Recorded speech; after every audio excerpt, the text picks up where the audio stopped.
All right, welcome everyone to the Agile Project Management Workshop today. Great to have you all. I'm excited to run this again and digging into this. So we have a tight schedule with 3 presenters and the Q&A. So I'm going to keep things rolling and not a huge intro. Why the workshop? Well, I think a lot of managers, coordinators, everybody, engineers as well, can feel a lot like the people in this picture. A lot of chaos. We got a lot of tools and dashboards. Reports, inputs from clients, from sales, there's technicians, there are tickets coming in, there's emails, there's alerts, a lot of chaos. So even though we got the best dashboards and tools, still feel overwhelmed and burnt out. And a lot of us can feel like an accidental project manager where we kind of got voluntold into it, but don't have the skills, the tools, the process for it. So hence this is mindset, some tactical training, strategies, mindset, and methods for this. So there's a bit of an icebreaker. I would love to hear from all of you in the chat is your role and what's your biggest challenge with project management. Let's go. Let's light up this chat and hear just what's your role. Maybe put in what company you're with and biggest challenge that you're hoping to get some progress on with today's sessions. Is the chat working? I believe so. Everyone should have access to the chat. Yep. Very good. Matt, yep. Director of Operations, a framework for introducing Agile to a team that's hesitant to change. That's a common one, so that'll be good. Getting buy-in from management and obviously from technicians as well, I guess. That's the second step. I'd like to hear from some more. Magnus, Scott, Tempest, what's a big challenge you got with project management? Why are you here today? What do you want to hear? Struggling getting text to complete tickets properly. Resource and revenue planning, awesome. Darren, Jamie, what are you hoping to get out of today? Yep, Darren, first focus, project manager, planning and communication. Yep, those are huge. Oh, how to combine Agile with MSP. Yep, becoming an Agile MSP. Okay, well, you can keep putting those in. I will move on. Thank you for those. That's awesome. All right, so what's on the agenda? So we've got 3 sessions, as mentioned. We've got Melvin with Agile leadership mindset, team, and culture there, looking at some of the frameworks. It's very good stuff. And Steve will go through Agile project management and really his transformation story, which is huge, making a 58% difference on profit and profitability of projects. And Todd will be getting into project management, MSP style. And then carving out 10 to 20 minutes at the end for open Q&A. So a bit of housekeeping, hoping to have about a 5-minute break between these sessions, as 180 minutes sitting down is just too much. You can stretch your legs and get a coffee or water or whatever. And then we can take some questions during the talks, but we got to stay on schedule. So some might have to get deferred to the end. So you can put in questions in the chat or raise your hand and we'll see how that goes. And then just before the Q&A, I'll talk about if you want help to continue to implement these concepts, the mindset, the methods. Actually, with Topleft, we have an offer for that as well. So I'll explain that later. So our first speaker is Melvin in the UK. So the late one for him, I believe 11 a.m. there or 11 p.m. there. And he's been gracious to join us on this. So he's a very seasoned enterprise Agile expert. He's been doing this for many years, coaching enterprise teams, small and large, a lot of large companies, and working with groups, individuals on these key concepts and how implementing this. So coaching all day, training sessions, all of that. So he's working with executives, managers, directors as they're growing into these new roles. And he's worked with some large companies like Sony, IBM, and Oxford University Press. So Melvin, it's great to have you back. And thanks for being with us again. Okay. Hey, Melvin, you're still on mute. There we go. Yeah, sorry for that. So I'm going to cover a few things, and I know that a lot of questions are going to come your way, but I hope that I can at least plant the seeds for all of you and help you on the long run. So I started with waterfall and incremental delivery picture, mainly because these two live together today in all companies, right? So there are many companies that are trying to implement incremental delivery or agile, but at the same time, they have waterfall projects. And I always have the same questions, right? So can they live together? Can we mix them? Is there a way where we can get a benefit from using agile ways of working into waterfall? Question is, the answer, sorry, is that yes, you can benefit from lean agile ways of working, even if you're running a waterfall project.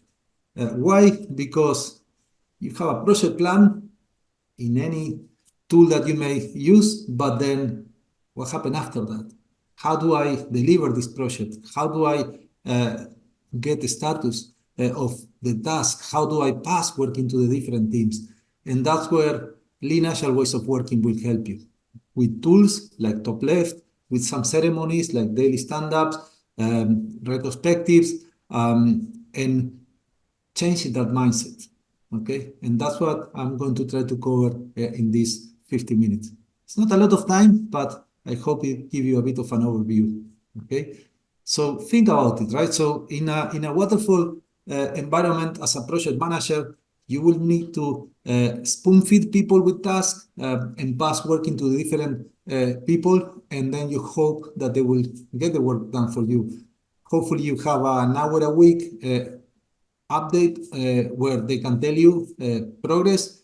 If something gets blocked, you probably won't know until that meeting. If they miss a meeting or you miss it, you won't be able to know until maybe 2 weeks time, right? And then by the time you find that something gets blocked or it's not, or people are not working on your task, you already lose a week or two, right? So the idea of using lean agile ways of working is, what if you can adjust your plans every couple of weeks with real-time data where you know the deviation? What if instead of you chasing people, what if they update you on the plans because they are using a Kanban board, and whatever they do on the task, you can see that progress. So you don't need to be chasing them around. They will pass that information to you, right? So what if you can see when things get blocked straight away because there is an on hold column or a way to visualize immediately, okay, that's on hold. Okay, let me find out what that blocked, right?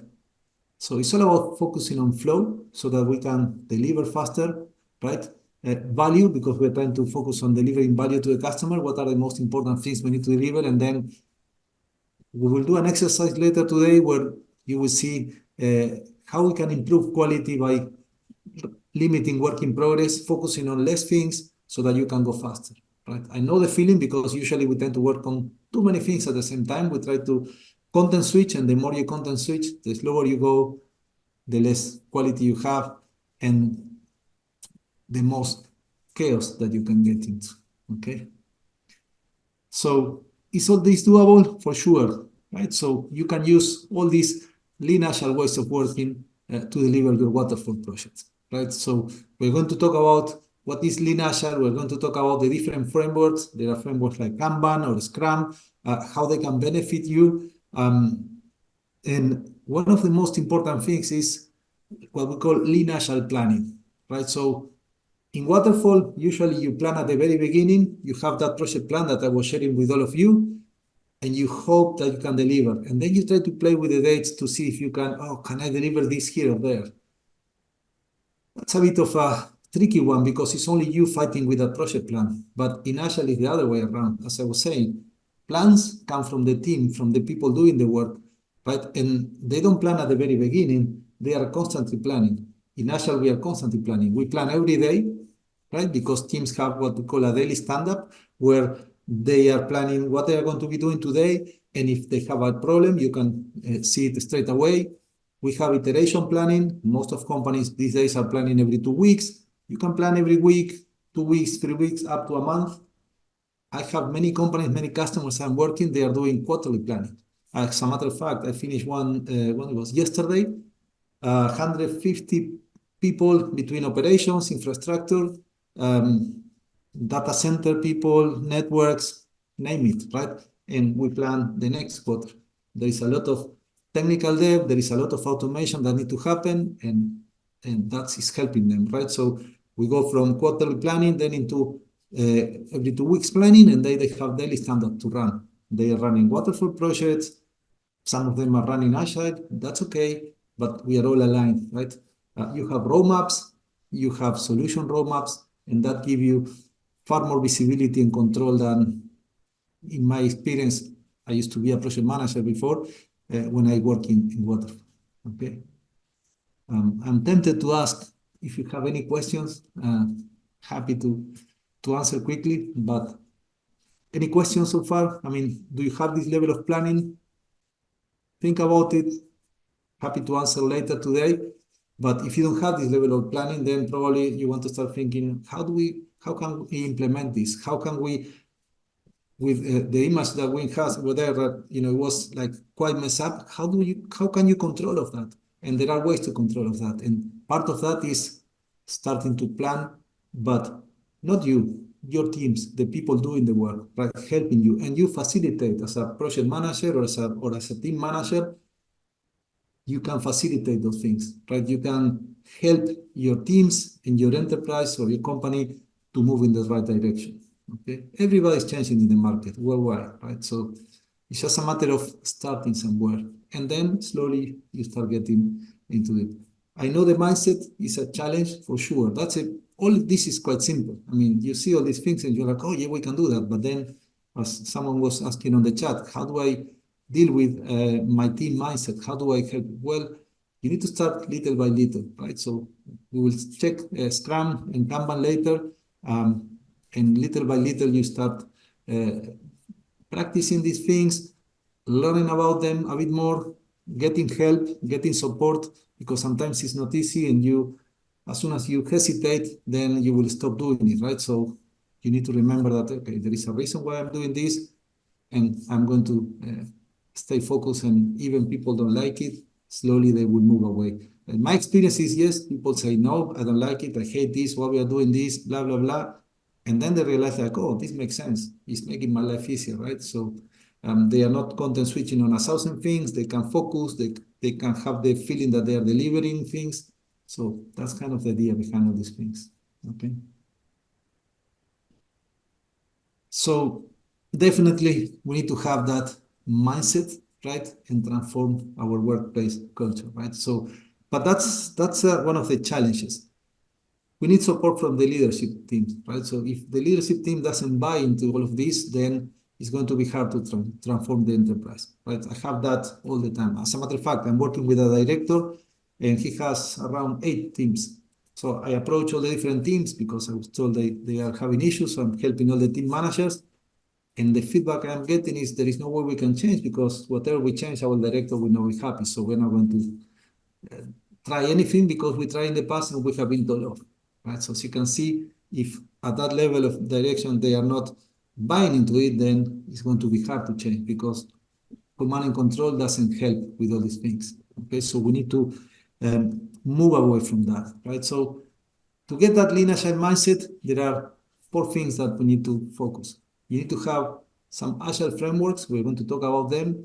We're going to talk about team building because it's important to build your team, practices, process and standards, and then you need to visualize your flow, right, on a Kanban board, and that's why Topleft will make your life easy, right, because you will be able to control your projects in a way that, as I was saying, rather than chasing people around, you can see when things are straight away, right, and that will help you to understand what is in progress, what is blocked, what has been done, and if you are using some of the things that I was talking about, like iterations, then you are able to immediately see the deviation, right? And then you can take control straight away.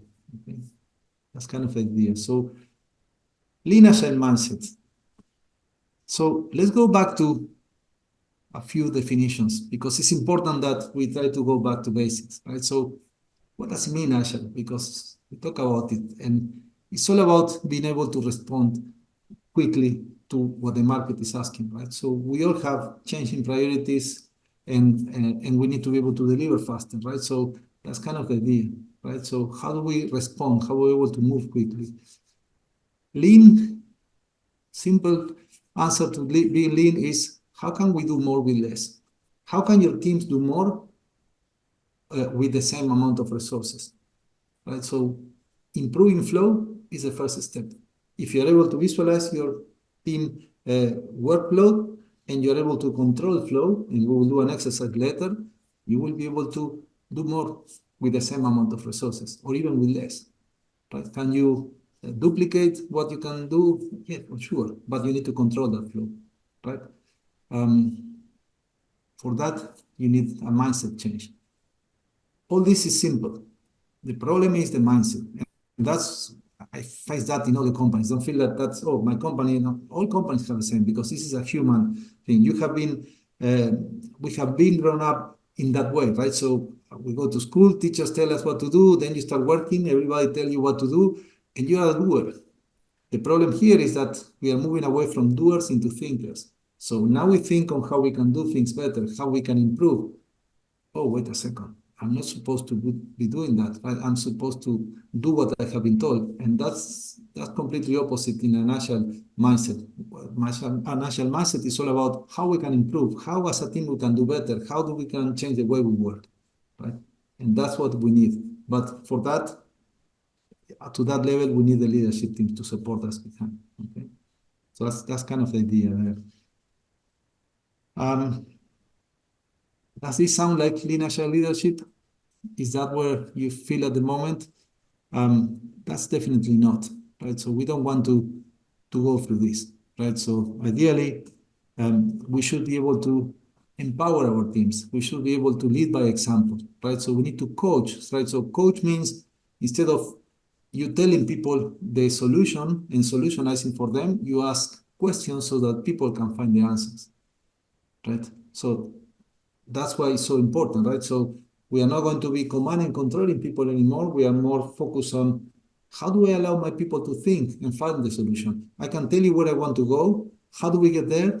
That's your call as a team, right? And that's key for management, because from a leadership perspective, if we are not able to master this, it's going to be hard, right? Because people will always be waiting for you to tell them what to do. And if you need to tell what to do to 100 people, you will not have time, right? So ideally, you want to tell them where you want to go. And I'm saying 100 could be 200, could be 50 or 10 or whatever, right? But once you tell them where to go, and if they trust you, they will tell you how to get there, right? So and that's what you want. You want to use that brain power from everybody rather than you manipulating everybody like Muppets, right? Because that doesn't take you anywhere, okay?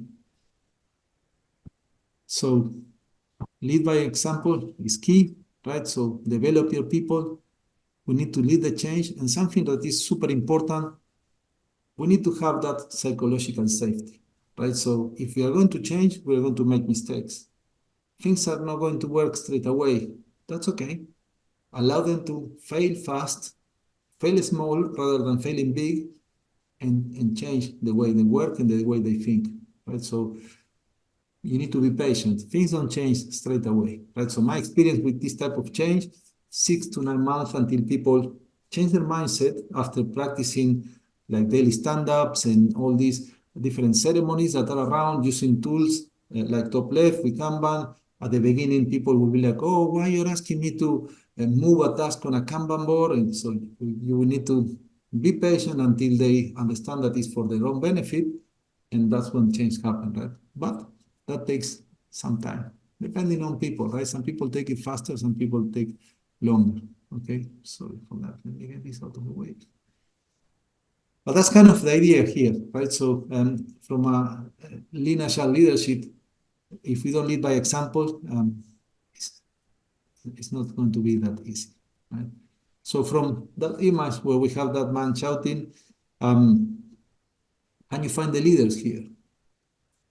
Right, and definitely this man is a consultant. That's not a team manager, right? He was just standing there trying to be outside of what the team is planning, right? So this is a quarterly planning, or what some companies call big room planning or program increment planning.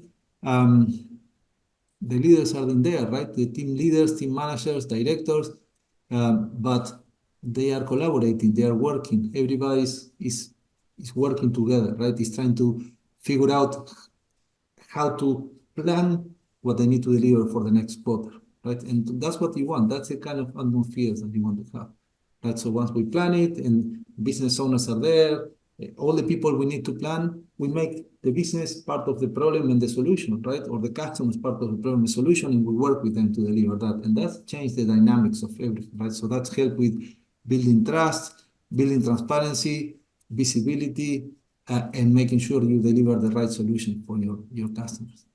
Okay? So that's kind of the idea behind that. This is a key one, right? So the culture is key, right? So, but for that, you need to have all these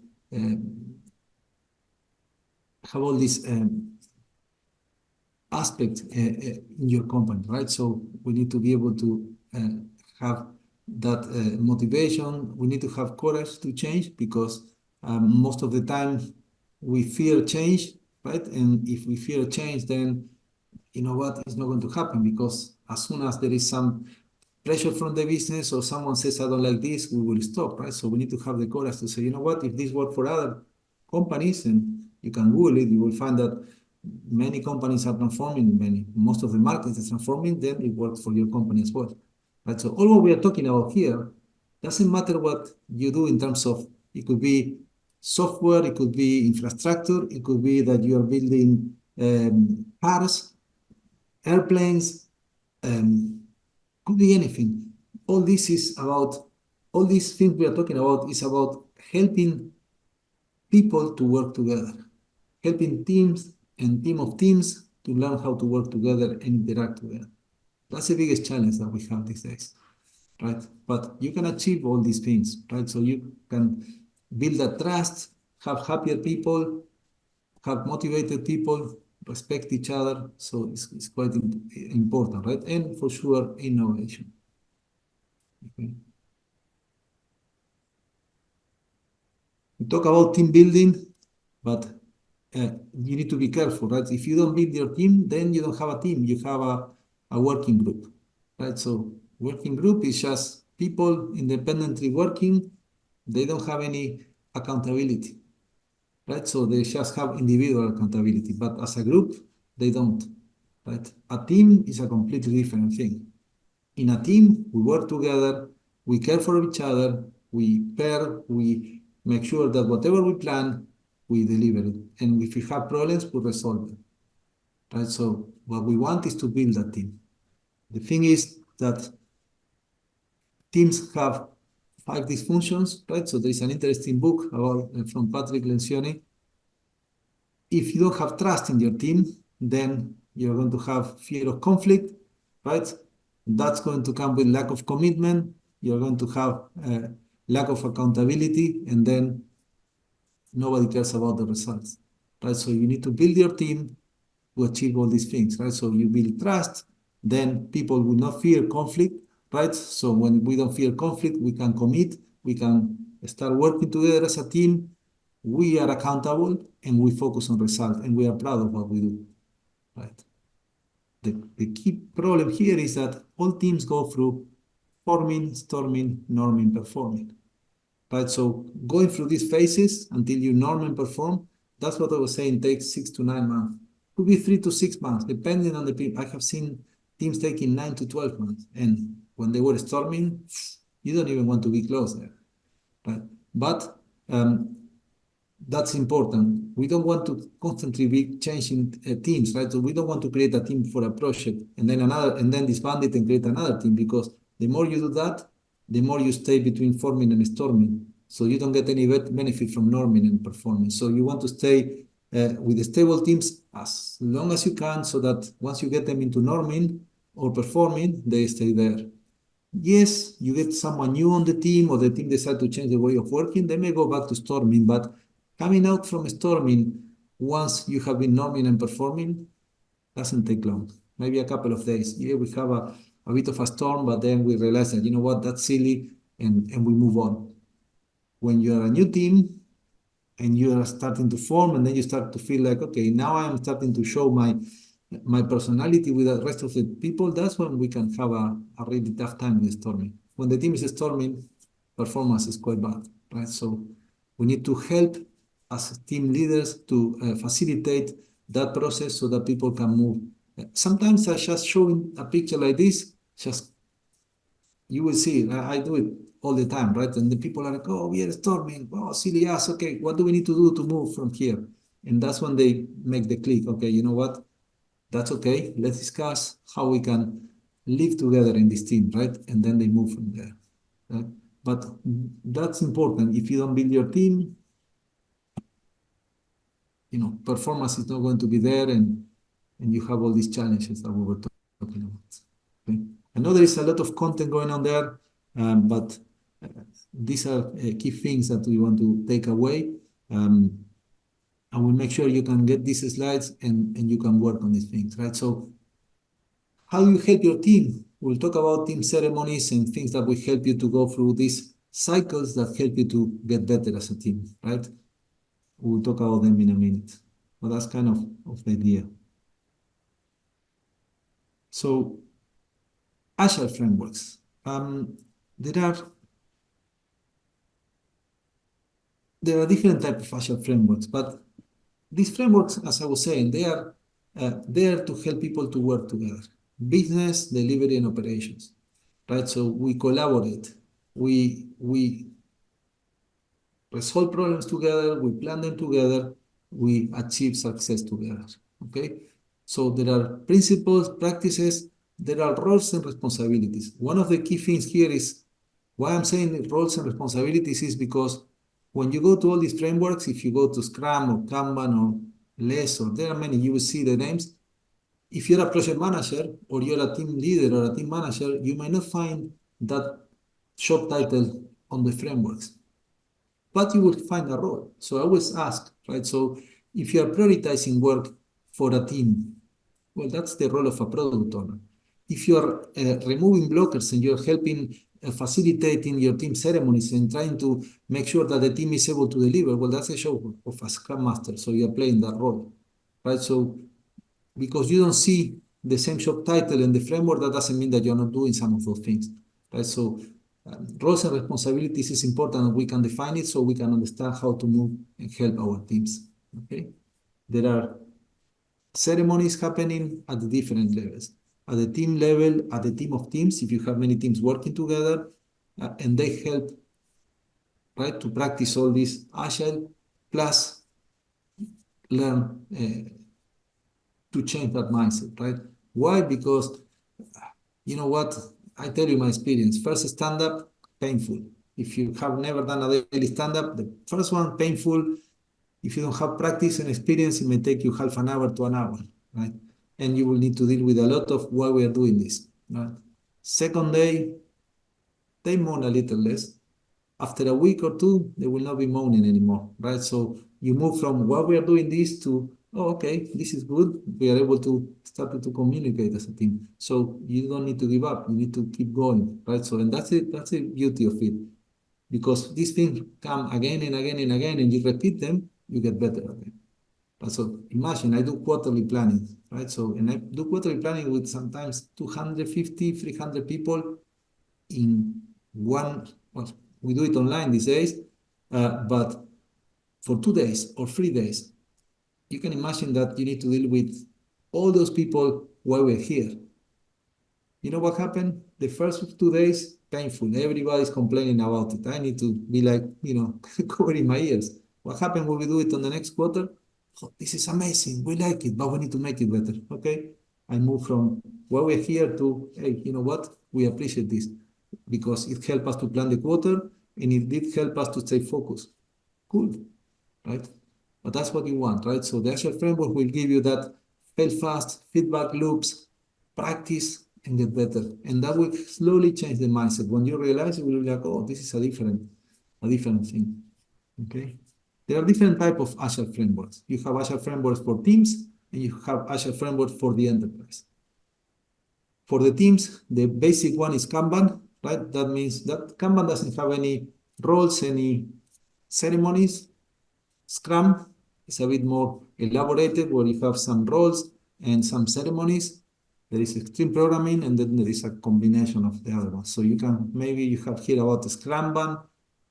My advice usually is you need to pick and choose what works for you. Experiment, learn, Is Kanban better or is Scrum? Should we iterate? Well, give it a go. Iterate for 2 weeks, see how it goes, try to follow the ceremonies, try to understand why you're failing. There is a lot online today that you can read, and it will help you to get there, right? And you can get training as well, right? There are frameworks for enterprises. Scale Agile framework, we're not talking about a team, we are talking about the enterprise now. How do we reorganize our teams? How we change even portfolio management? How do we deal with money? So those are the type of frameworks for the enterprise.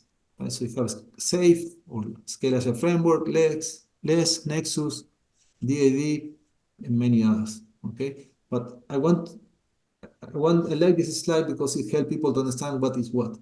Right? Scale Agile framework use Kanban and Scrum, the same as LESS or the other ones, because in an enterprise you have teams. So teams are running Kanban and Scrum, or Kanban or Scrum, sorry, while the company is probably running SAFe or LESS or Nexus, whatever is the framework they decide to do. Or they just pick and choose a few things from one framework and from the other, and they create their own framework. Okay? The best way to learn is to experiment. You don't need to follow things to the letter. Just try things, see how it works. You know what? I want my teams to start doing a bit of Agile, but I'm not sure. Well, start with a daily stand-up. Have a Kanban board and have a daily stand-up and allow the team to tell you what they have been doing yesterday, what are they going to do today, and if they have any blockers, anything you can help them with. Simple as that. Keep it short, keep it in 10 to 15 minute max, and see how it goes. You know what? We realize we need to plan a bit more because we are talking a lot on the stand-up. Oh, maybe we need to get together maybe an hour a week to refine our requirements because they are not clear. Okay, let's do it and see how it works. Okay, but that's kind of the idea of these frameworks. They help you to slowly start making improvements. Okay, this is Scrum. As you can see, in Scrum we have 3 roles. We have a product owner who helps to prioritize what the customers need. We have a Scrum Master who help the team to learn how to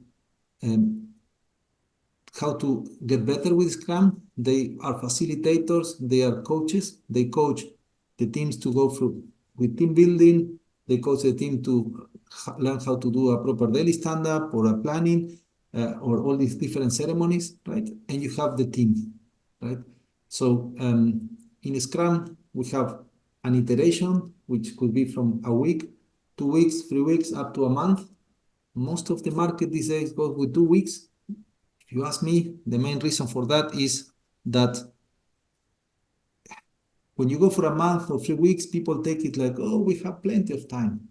And then they are going crazy on the last 2 weeks because they took it too easy early. So 1 week is too fast. So you're planning on Monday, finish on Friday, planning again. So it's like too much of a stress. 2 weeks is kind of nice. Also because if the business changes their mind in terms of priorities, waiting for another week. You start a sprint, you're halfway, so they only need to wait for a week or a few days until you start again. So you plan your priorities again, right? So that's kind of a Scrum. You have the ceremonies, you start with a planning. That's an hour or two for the 2 weeks where you plan, this is our team capacity, this is how much work we have. That's it. Let's make sure that as a team, we are all happy that we can commit to deliver that. A daily stand-up, 15 minutes. Some teams do backlog refinement an hour a week. At the end of a sprint, we do a sprint review where we show or demo what we have done. During those 2 weeks, we get feedback. Then we get together as a team and we do a retrospective. What went well, what we can do better next time. Right? We take some action points and we go again, sprint planning, and that's a repetitive cycle. So you go through that. Some teams who are running operations or they are running probably, you know what, we have, I don't know, 30%, 40, 50% of BAU, maybe Scrum will not work that well, right? Because Scrum means that for 2 weeks, we are going to try to stay focused on our priorities. So if you are doing operation, for example, then it's difficult to say, well, we will not be able to change our plan for 2 weeks because there is a lot of BAU, right? So they may benefit more with something like Kanban, where we just visualize our workflow, we limit work in progress, we plan ad hoc. There is a big project, we break it down into tasks, and we load our Kanban board and we flow, right? Some teams doing Kanban take some ceremonies from Scrum. They do daily stand-ups, they may do a retrospective once a month, they don't demo, or they may demo ad hoc. So as you can see, what I'm doing now is picking from Scrum and making it work for Kanban, right? That's okay. Nothing stops you from doing that. But what is that going to give you is building your team, okay? I know you have a lot of questions, I'm sure. I hope I'm covering some of those. And for sure, we can have a nice chat after this. But that's the idea, right? Those are the Agile frameworks, right? So simple, as I said, you don't need to start with full Scrum. You can start with, you know what? We have a project, we already have the task. Let's load our Kanban board and start with a daily standard. And then as you find that you may need something more, you can start, you know what? What if we do a retrospective even once a month and try to see how we can get better at things? That's okay. Should we demo things and get feedback so that we don't wait for 6 months or a year to find if that's what we are doing is a good thing or not? Give it a go and see how it plays. Okay, don't feel bad about making mistakes. That's okay. You are going to learn from your mistakes. Okay, and you are going to get better at it. That's the idea.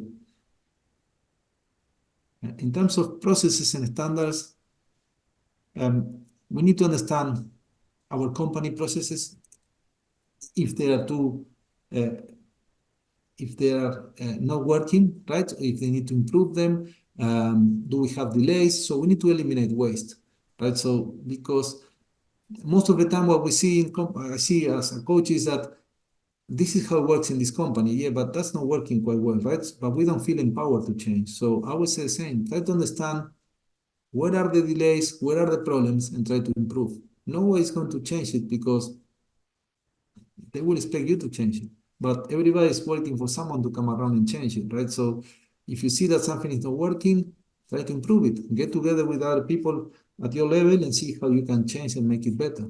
You know what? We don't have a proper way of working. Nobody has. I mean, that's common, right? So until people realize that we should have a proper uh, way of working, right? And you know what? Yes, teams have flexibility. Some teams can do Kanban, some teams can do Scrum, but let's try to use the same tool. We have a Kanban board. Okay, so can we improve the way we probably release to production or how we run our projects? Get together and try to understand what is working, what's not, and how you can get better at it. Okay, that's kind of the idea behind that. You may want to have a definition of that as well, right? Because doing the work is not enough. So you need to test your work, you need to document it, get someone to review it. So definitions of plan are important because without them, you create technical debt. Oh, we delivered a project, but we forgot to document it. We haven't tested properly. There is a lot of technical debt there, right? So ideally, we want to keep an eye on these things. Okay, so that's the idea. So if you're working with software teams, right, can we automate things? As you can see, the team increment, right? So there is a, if you're using stories to the certified acceptance criteria and so on, right? So there is a lot in there to cover. Okay. And then visualize workflow, right? So we want to visualize our work mainly because if not, you won't be able to control, right? So think about it, right? So here you can count how many cups of tea or coffee that this lady is preparing, right? In this one, you can more or less guess how many handbags this man is working on, right? But what happened here? How do you know what's going on? It's almost impossible. There are project plans, specs, emails, Excel lists, shoulder tabs. If you're using Team, whatever, or Slack, or whatever tool you're using, there is too much, right? So what we want is to visualize it. That's why you use Kanban boards. To visualize your workflows, to visualize work in progress, to limit work in progress so you don't work on too many things at the same time, and to move from there, right? So you have Topleft. I'm sure that later today you will see more about it, but that will help you to visualize what's going on for your projects, right? And take action, right? Make sure that, you know what, that's not moving at this time, that should have been finished already and it's not there. So it gives you a different perspective of your projects, right? And you control flow, right? Which we are going to do an exercise about flow now. So let's do this exercise all together. I need you to write down 6 names. You can use, you can copy my names, as you can see over there, from Maria all the way down to Tony. You can use a pen and a paper. You can use your notepad, any place where you can write 6 names. I give you a few seconds. You will not. You will all need to do the exercise, right? Because it's independent, but you will need to participate on it.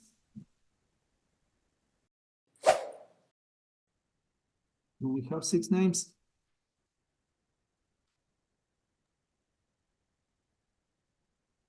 I've got 6 names. So I'm going to show you, I don't want you to do anything yet. Have the 6 names, that's it. I'm going to show you how we are going to do this exercise. And then we all together, we are going to time it and we are going to do it all together. So please don't start doing anything until I tell you, okay? Because we are going to time it and we are going to play together. So what we're going to be doing is what we usually do at work. We work on too many things at the same time. And what I want to show you is that when you do that, your quality drops, you go slower, right? And you get in trouble, okay? So please don't start doing anything yet. So what we're going to do is we're going to rewrite the names, but first we're going to write the first letter for each name. Then we're going to write the second letter for each name. Then the third letter and so on until you finish writing all the names, okay? So we go again, first all the first letters, then on the second letters and so on, okay?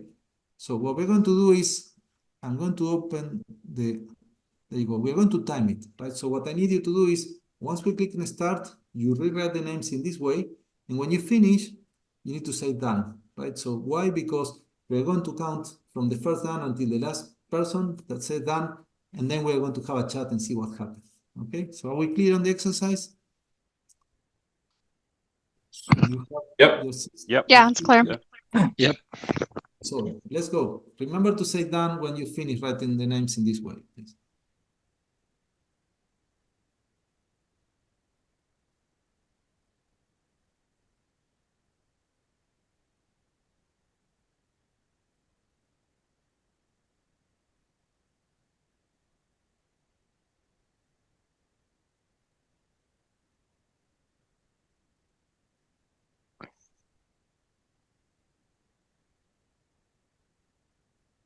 Done. Done. Done.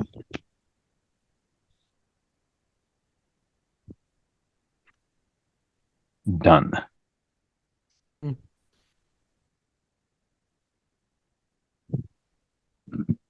Done. Done.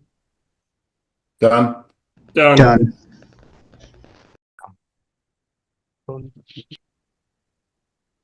Haven't finished, you can finish by now. Don't worry. So let me ask, did anybody make any mistakes? Which is okay if you did. It's no problem. Many. Yes. Many, right? So it's normal, right? So you can write those names with your eyes closed and you will not make any mistakes. But now what happened? What happened in your brain? Think about it. You start working and you need to stop. And then you need to start again, but then you need to stop. So every time you start and stop, you need to refocus. I mean, this is just a simple exercise. But imagine what happened with more complex things.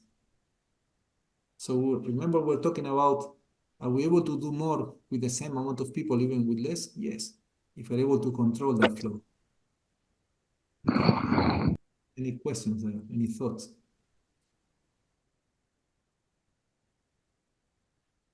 So let me ask, how long do you think it will take if you write the names as you did it the first time? That means you write the whole entire first name, then you write the whole entire second name until you finish writing the whole entire sixth name. How long do you think it will take?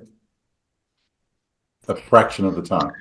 Yeah, Do it. 10th of the time. 10%, yeah. Yeah. 10% only? Okay, let's do it. The first down was around 30 seconds, and we went all the way up to a minute. So let's do it. Let's write the names as we did the first time. We just write the whole entire first name and so on. Okay, remember to say done when you finish writing the name. Done. Done. Done. Done. Done. Done. Done.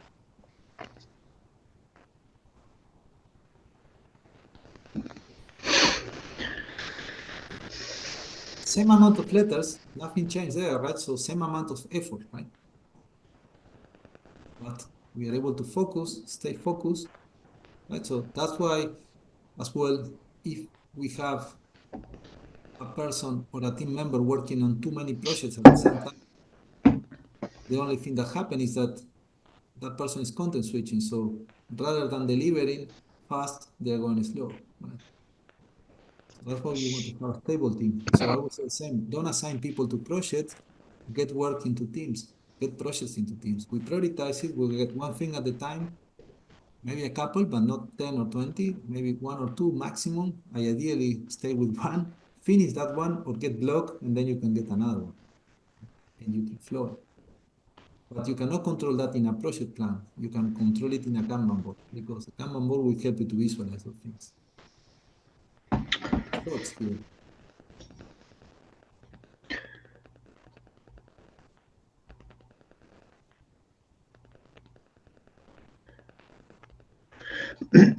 I have a question. How this is slightly unrelated, but like when we're talking about limiting work in progress in Kanban specifically, like is there a best practice to limiting work in progress, or is that it's just like a general feeling of you just don't want to have too much going on?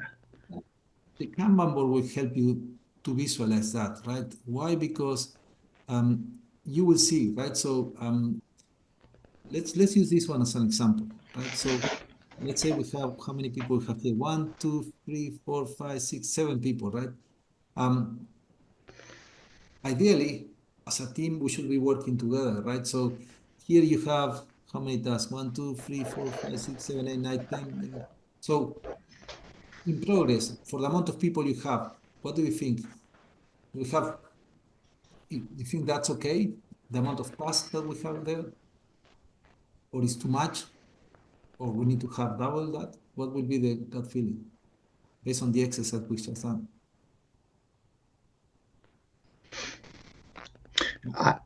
I personally think that it's probably too much in progress all at once, too much to track. Right? There's too much. Why? Because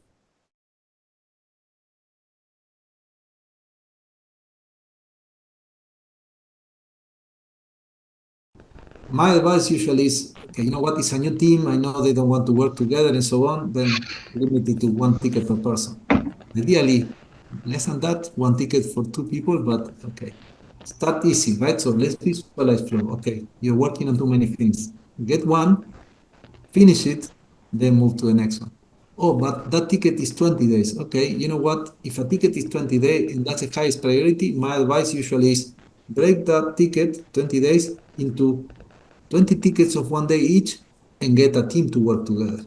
Because 20 days effort is not the same as 20 days lead time. Right, so for one person, 20 days lead time, and if they are content switching, the lead, for 20 days effort, the lead time probably will be 30 or 40 days or 60 days because they are working on too many other things. But 20 days effort for a team, lead time could be maybe half, 10 days. So that's more effective than taking so long to deliver 20 days effort, right? So you have a team, many people working together. Not all can be done in parallel, I agree, but there are many things that can be done in parallel, and as a team, you're going to deliver that faster. If that's the highest priority, then I'd rather use my resources in the best way, which is making sure that we break things down into smaller chunks, and then we can feed the team and get things out faster. Okay? Answer the question. But you need to experiment with those things. Yes, people don't like it, and that's when you start building the team. Oh, I want to work on my ticket. Okay, you know what? At the very beginning, I'm not going to push it. Let's visualize flow. Let's visualize things. Okay, let's control. Okay, but now you're working on 2 tickets free. work on one. Oh, okay, put the others on hold. You finish this, then you can get the others. Baby steps. Okay. Any thoughts? You can control that, right? So think about this. In a command and control environment where people is used to get orders and receive orders, you can use that in your benefit. Until then, they can move into thinkers, right? At the very beginning, you push it and then you release it so that they can learn how to do that properly. Okay. Measure and optimize. You have metrics where you can visualize all the things. They help you to improve your team. You can remove bottlenecks, but don't use metrics to punish your team, right? That's not what we want. Okay, so you have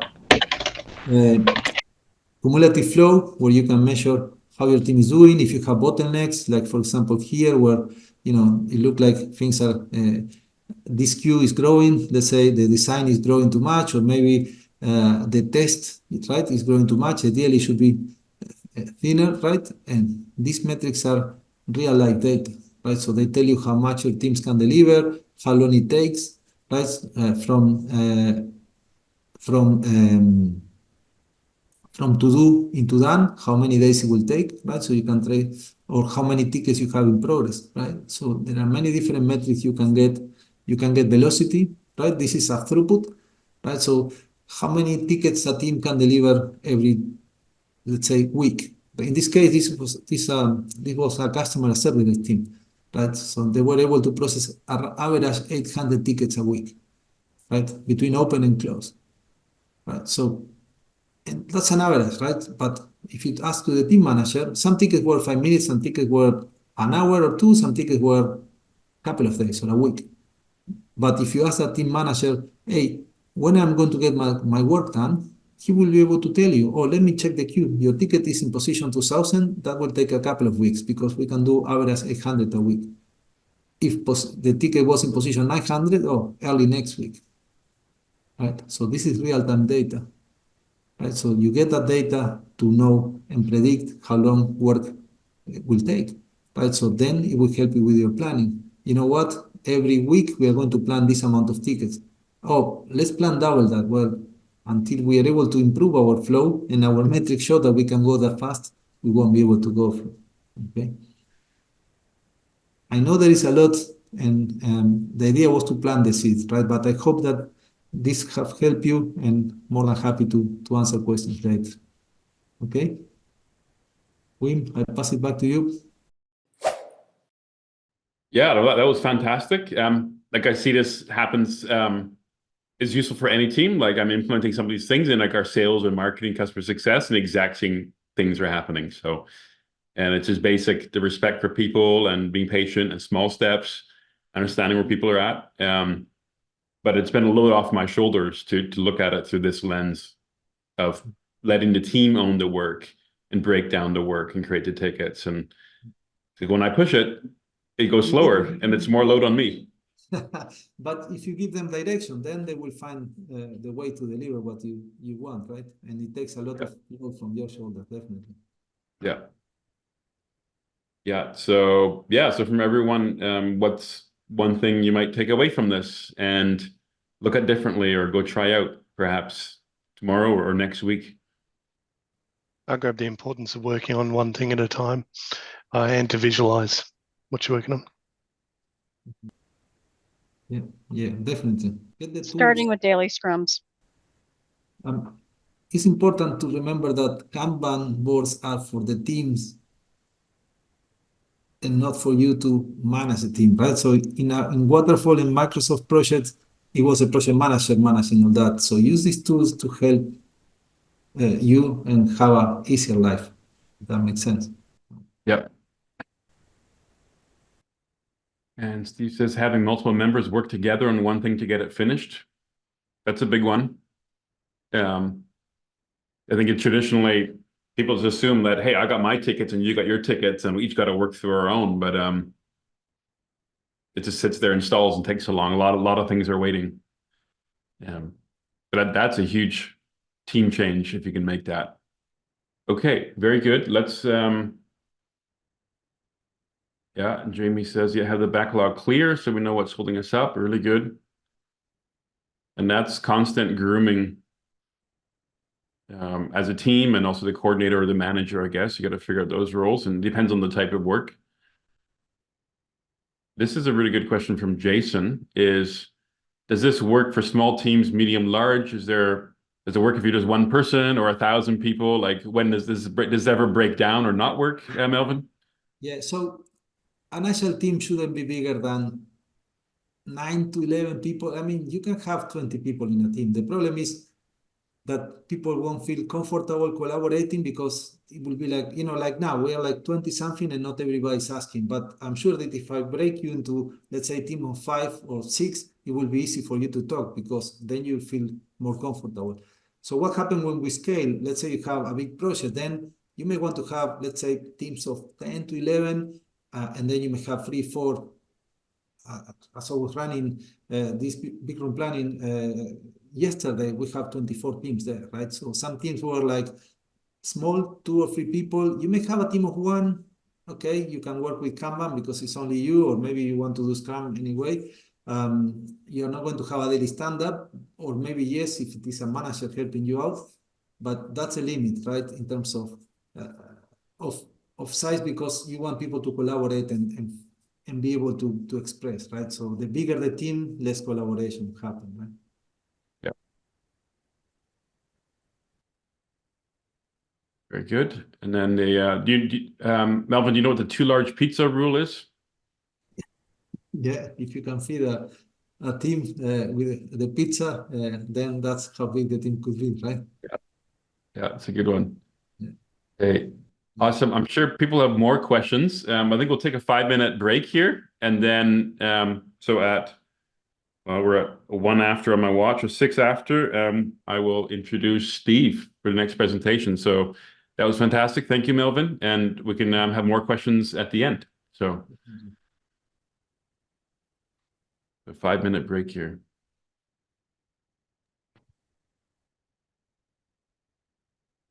Welcome, Todd.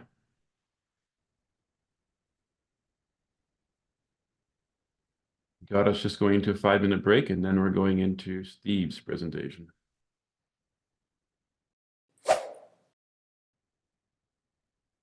All right.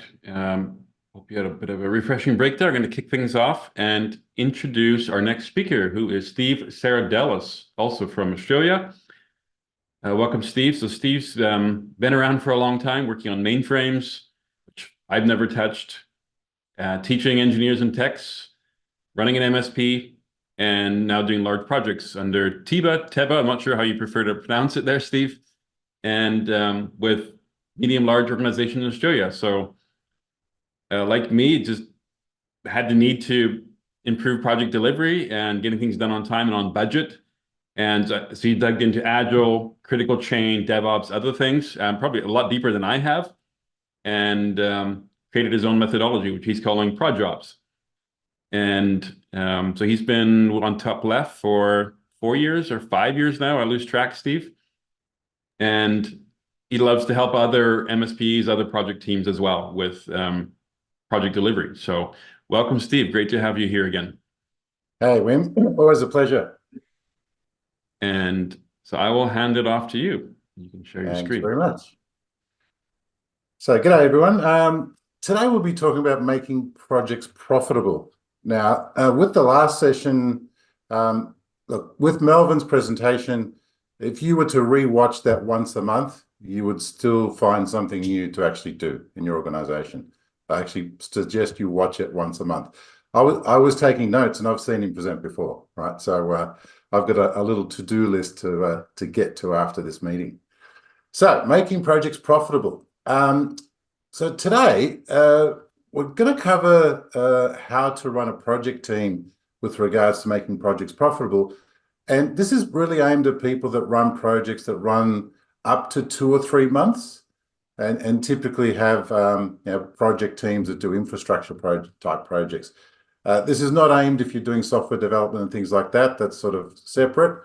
But that's what we're going to cover today. Now, if you're doing projects that are larger than 3 months, you're doing larger projects, There are a few additional things that I would suggest you do. We're not going to have time to cover those today, but at TIBA here, we actually do both types of projects, smaller ones and larger ones. So the things we'll cover today cover both, but I'm just saying there are some additional tools and methodologies if you're going to do the big stuff. So here's some questions to ask yourself. Are you struggling to get projects finished on time, right? Are things taking longer than they should? Are things dragging on? Do project budgets overrun?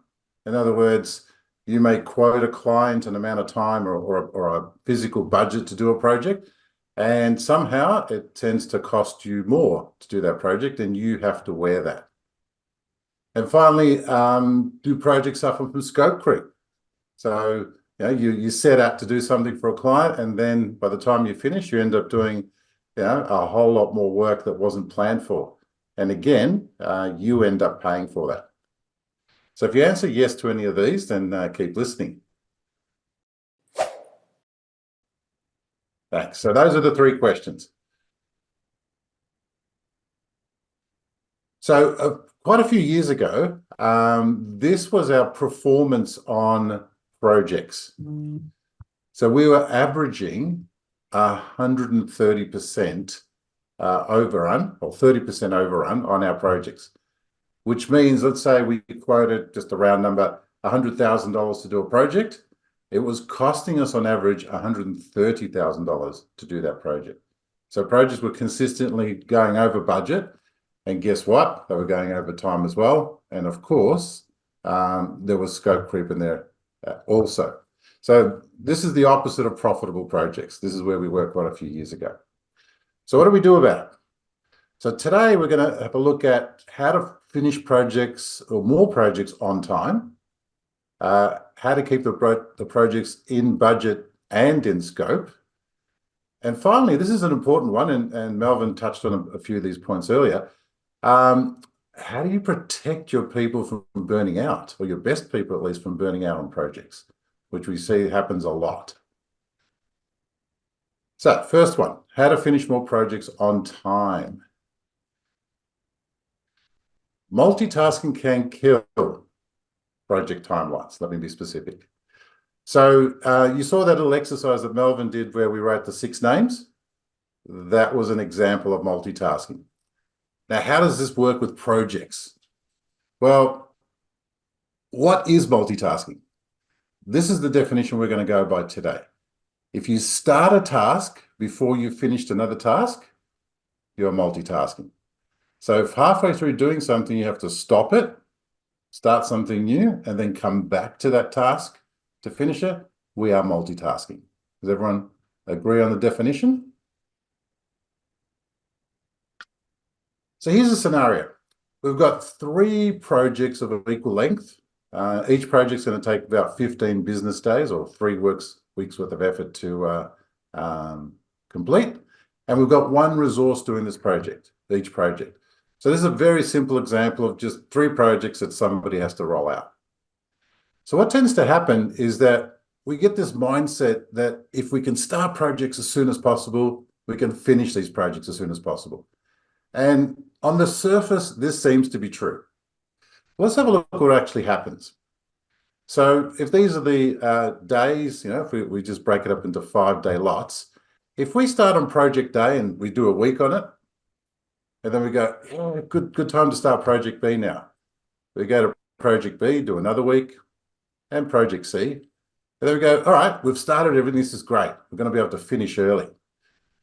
Go back to project A, B, C, and we keep rotating this way. So can anyone tell me, or can everyone tell me, whether you type it in or call it out, how many business days is it going to take to finish project A doing it this way? Shout it out or type it in.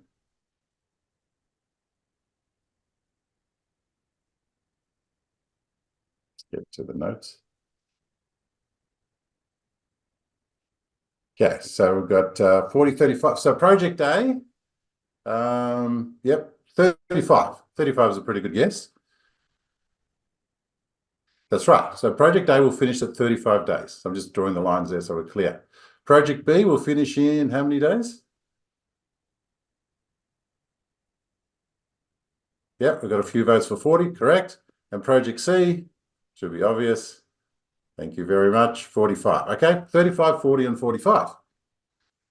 So interesting, 35, 40, and 45. That's an average of 40 business days to finish those 3 projects. That's the average finishing time. Saw an interesting comment there. I remember an IT project I quoted 200 hours, eventually finished at 800. Yeah. All right. Yep. Oh, that was you, Wim. So basically, yes, we've had a few of those in the past. Absolutely had a few of those. So in this example, it's going to take us an average of 40 business days to finish those projects. But what if instead we focused on finishing rather than focused on starting projects as soon as possible? So this time round, we're going to just focus on project A, then focus on project B, and then focus on project C. So again, can you type in the chat, like, how long will it take to finish project A? How many business days? Thank you. Lots of 15s coming through. Yep. Project B.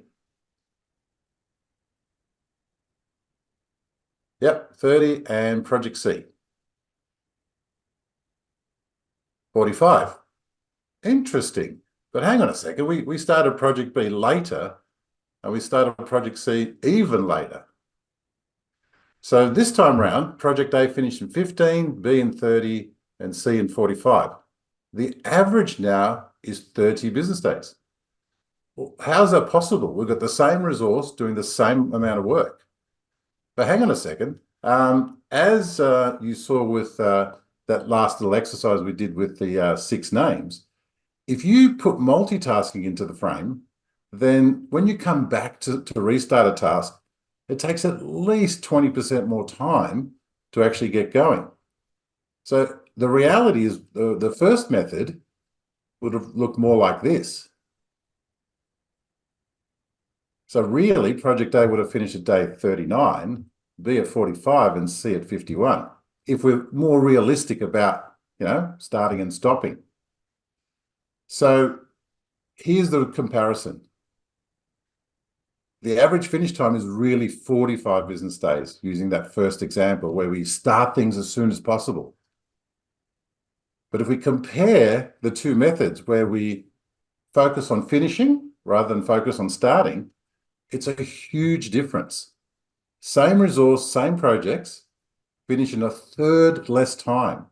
Or you can look at it that if we multitask or we try and jump from one project to another, it literally takes 50% more time in this very simple example.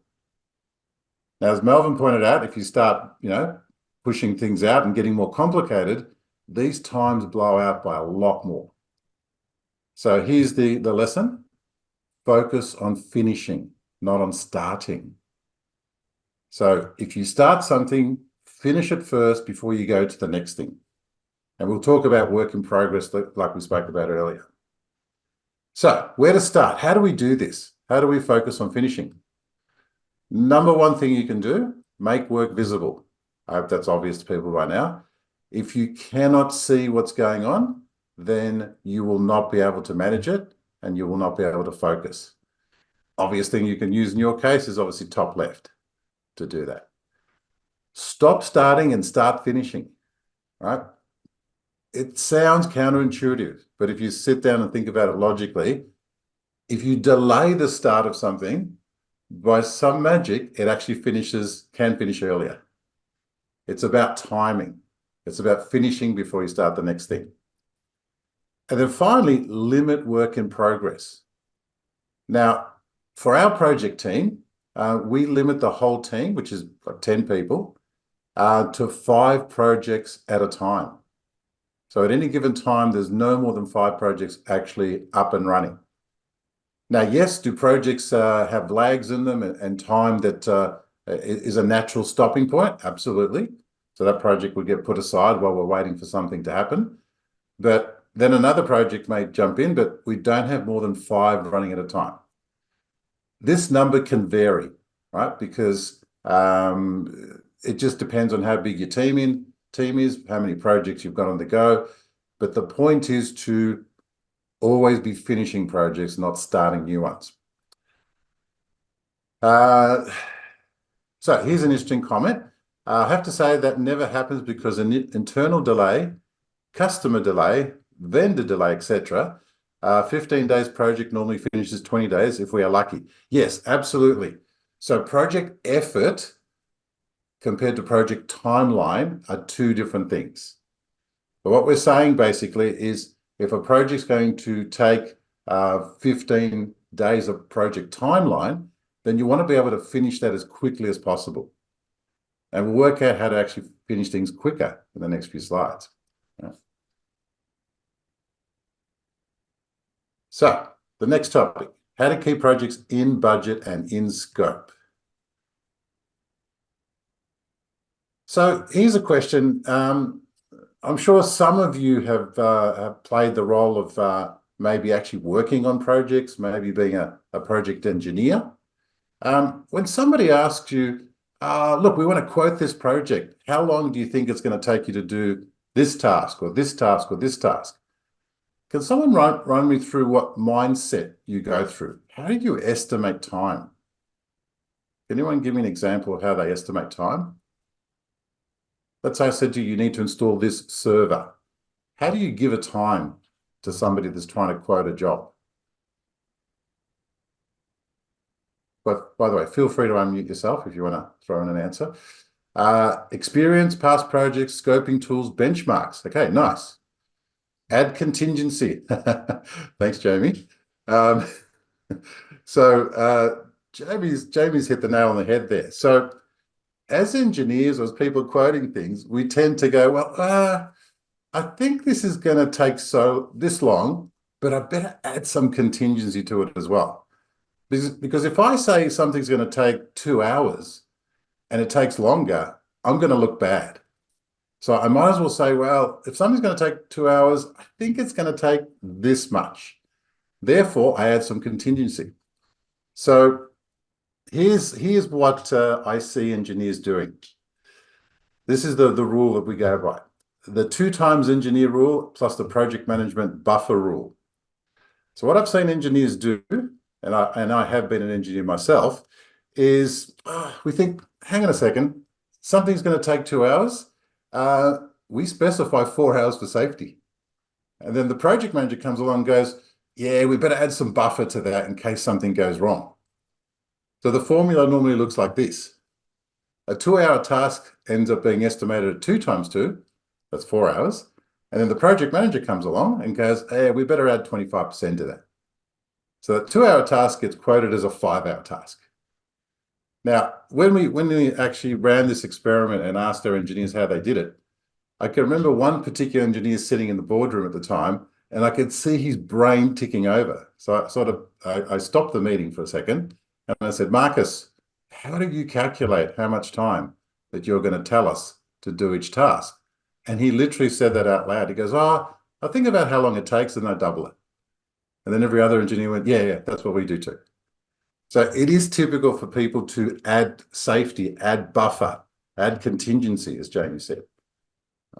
And project managers love to do that too. So what does this mean? What can we actually do with this? So why do things actually run over time? So given that people estimate and then add contingency, then we add buffer, and it still runs over time. Well, here's the first reason. Student syndrome. Now, I'm sure everybody on this call has been a student at some stage. We've probably all gone to some sort of school. So what's student syndrome? Well, if we're going to prepare a paper that's due at a particular time or study for an exam, when do we tend to start doing that? Let's say that the paper's due in a month's time. You tell me, when are you going to start?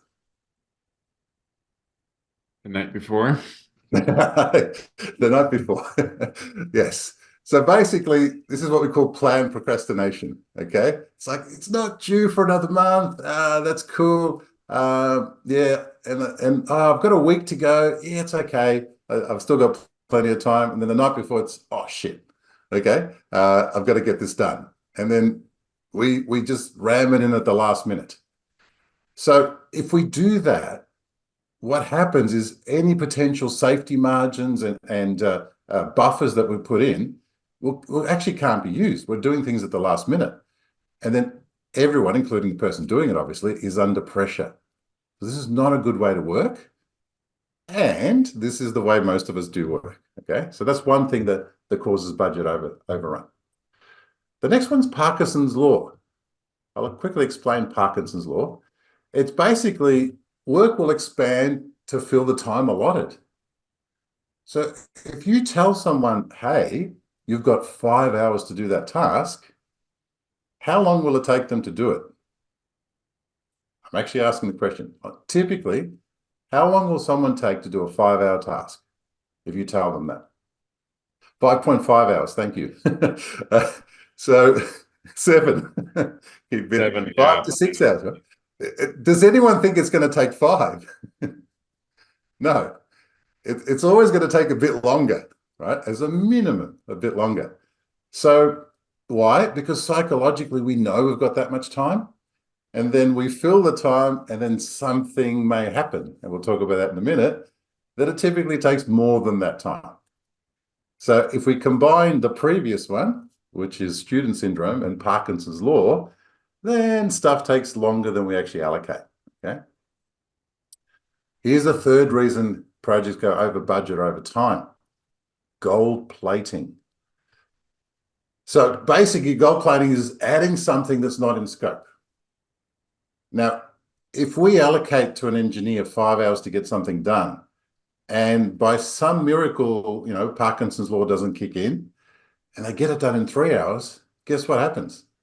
Instead of going on to the next thing, they'll go, ooh, I wonder what else I could do here.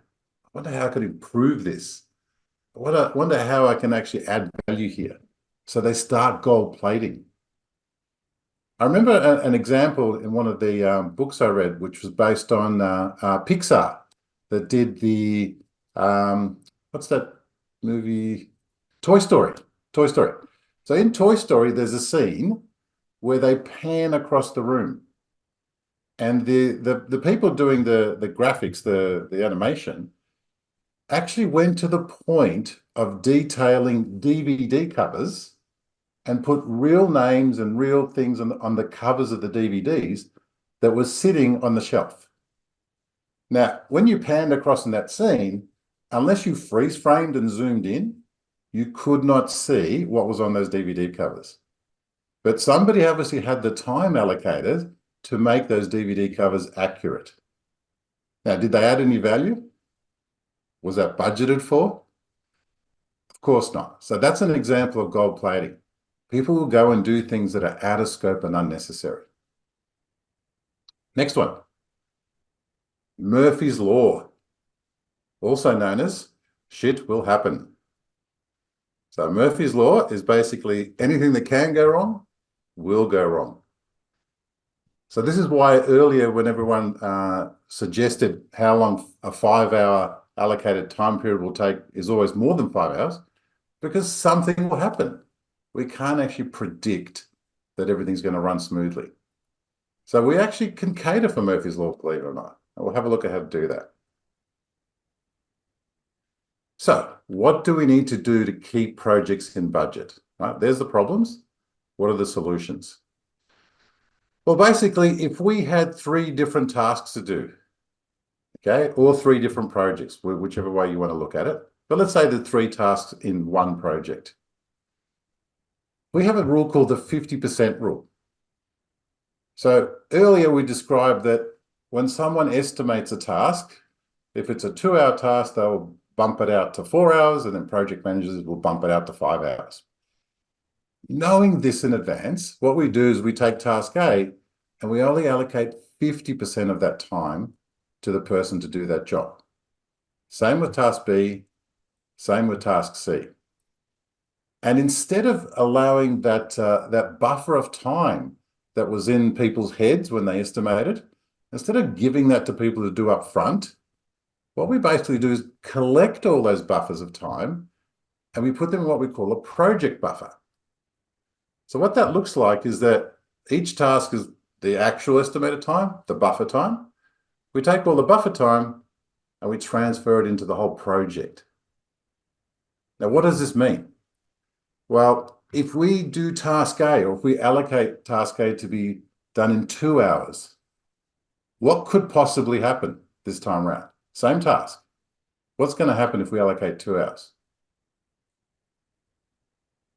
Parkinson's law will kick in, right?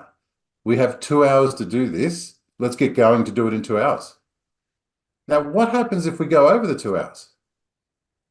We can start going into what we call the project buffer. So we start taking time away from the aggregated buffer rather than the buffer that was already allocated to that single task. And what you'll find over time is that running a project this way means that you will be left over with buffer time, or you'll be on time.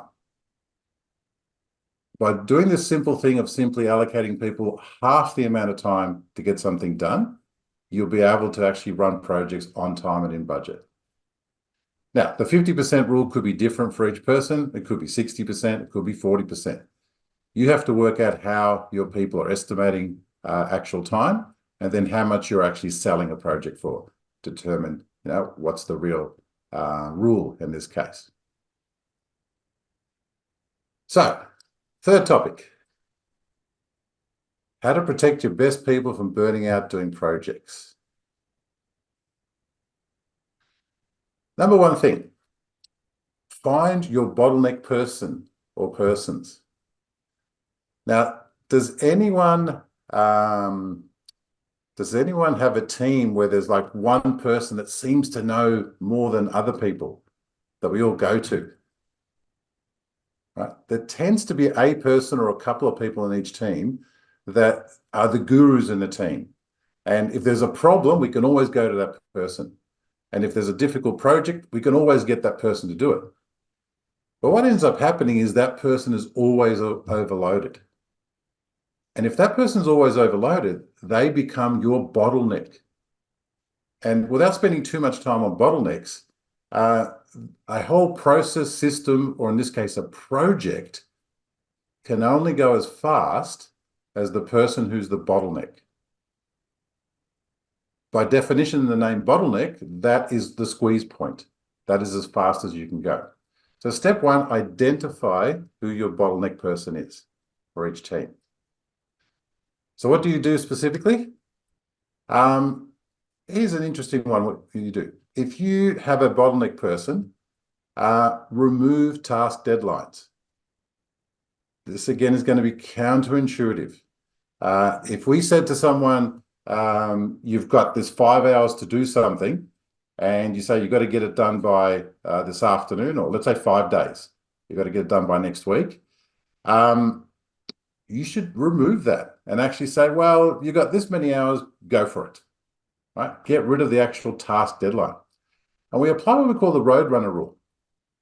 Who here has seen the cartoon, The Roadrunner? Can you remember the actual Roadrunner? What speed did the Roadrunner run at during those cartoons? I'll give you a hint. There was 2 speeds.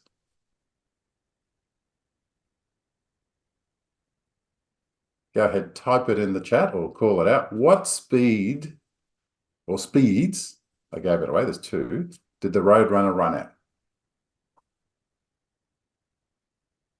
No, still and super fast. Stop and full. Darren, thank you. All right, so here we go. Super fast or perfectly still. That is the Roadrunner rule. The Roadrunner didn't do any other speed in that cartoon. What does this mean?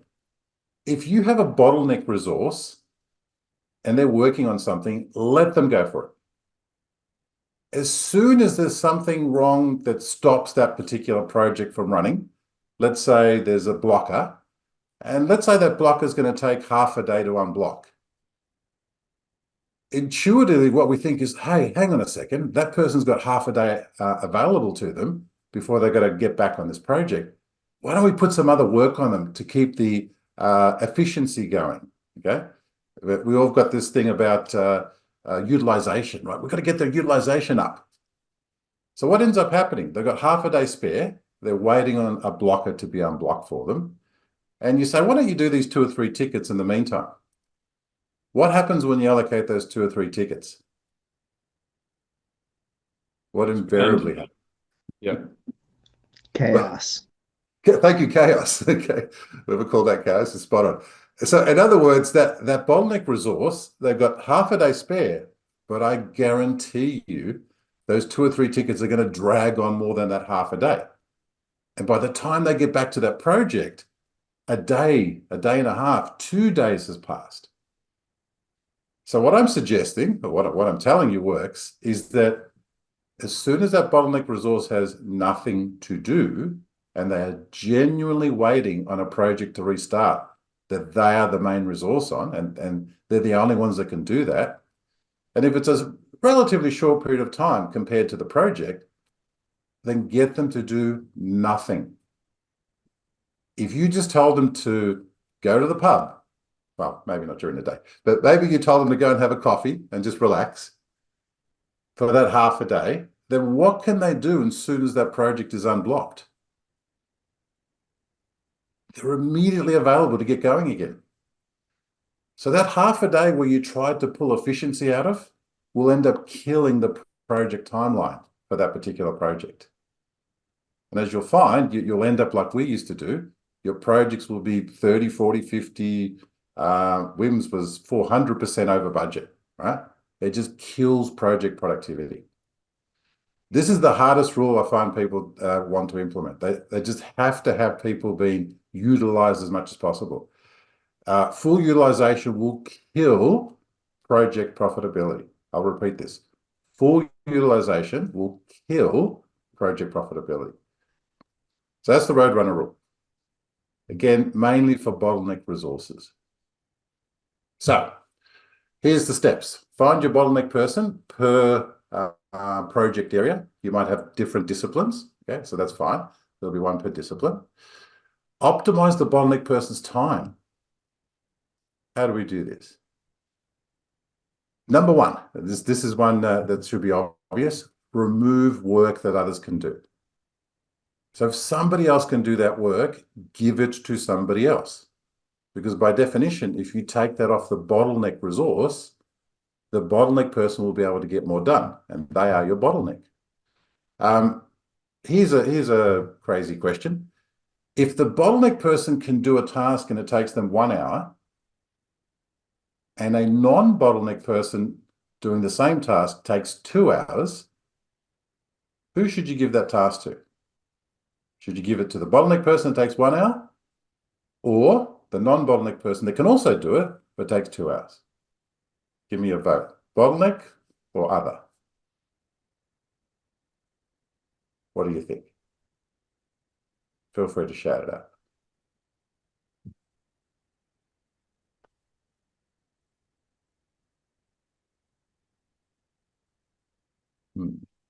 No votes, huh? There we go. Here they go. Other. Okay, we're getting lots of other. As bottleneck resource, we'll have many things going on. Spot on. But I've seen even our own engineers go, oh, but such and such can do it quicker. Yeah, but such and such is needed to get this thing finished, where the other person actually, whether they do it in 1 or 2 hours, will have no impact on any projects we're doing. They're free to do it and it takes longer. So keep an eye on this thing, because bottleneck people also love to grab things and go, oh, yeah, I can do it. And they just grab it. And you have to go, oh, maybe not. Let's give that to somebody else. Okay. What else can we do? Schedule their time on multiple projects where they're needed. Generally, these bottleneck resources will have skills that you need over multiple projects.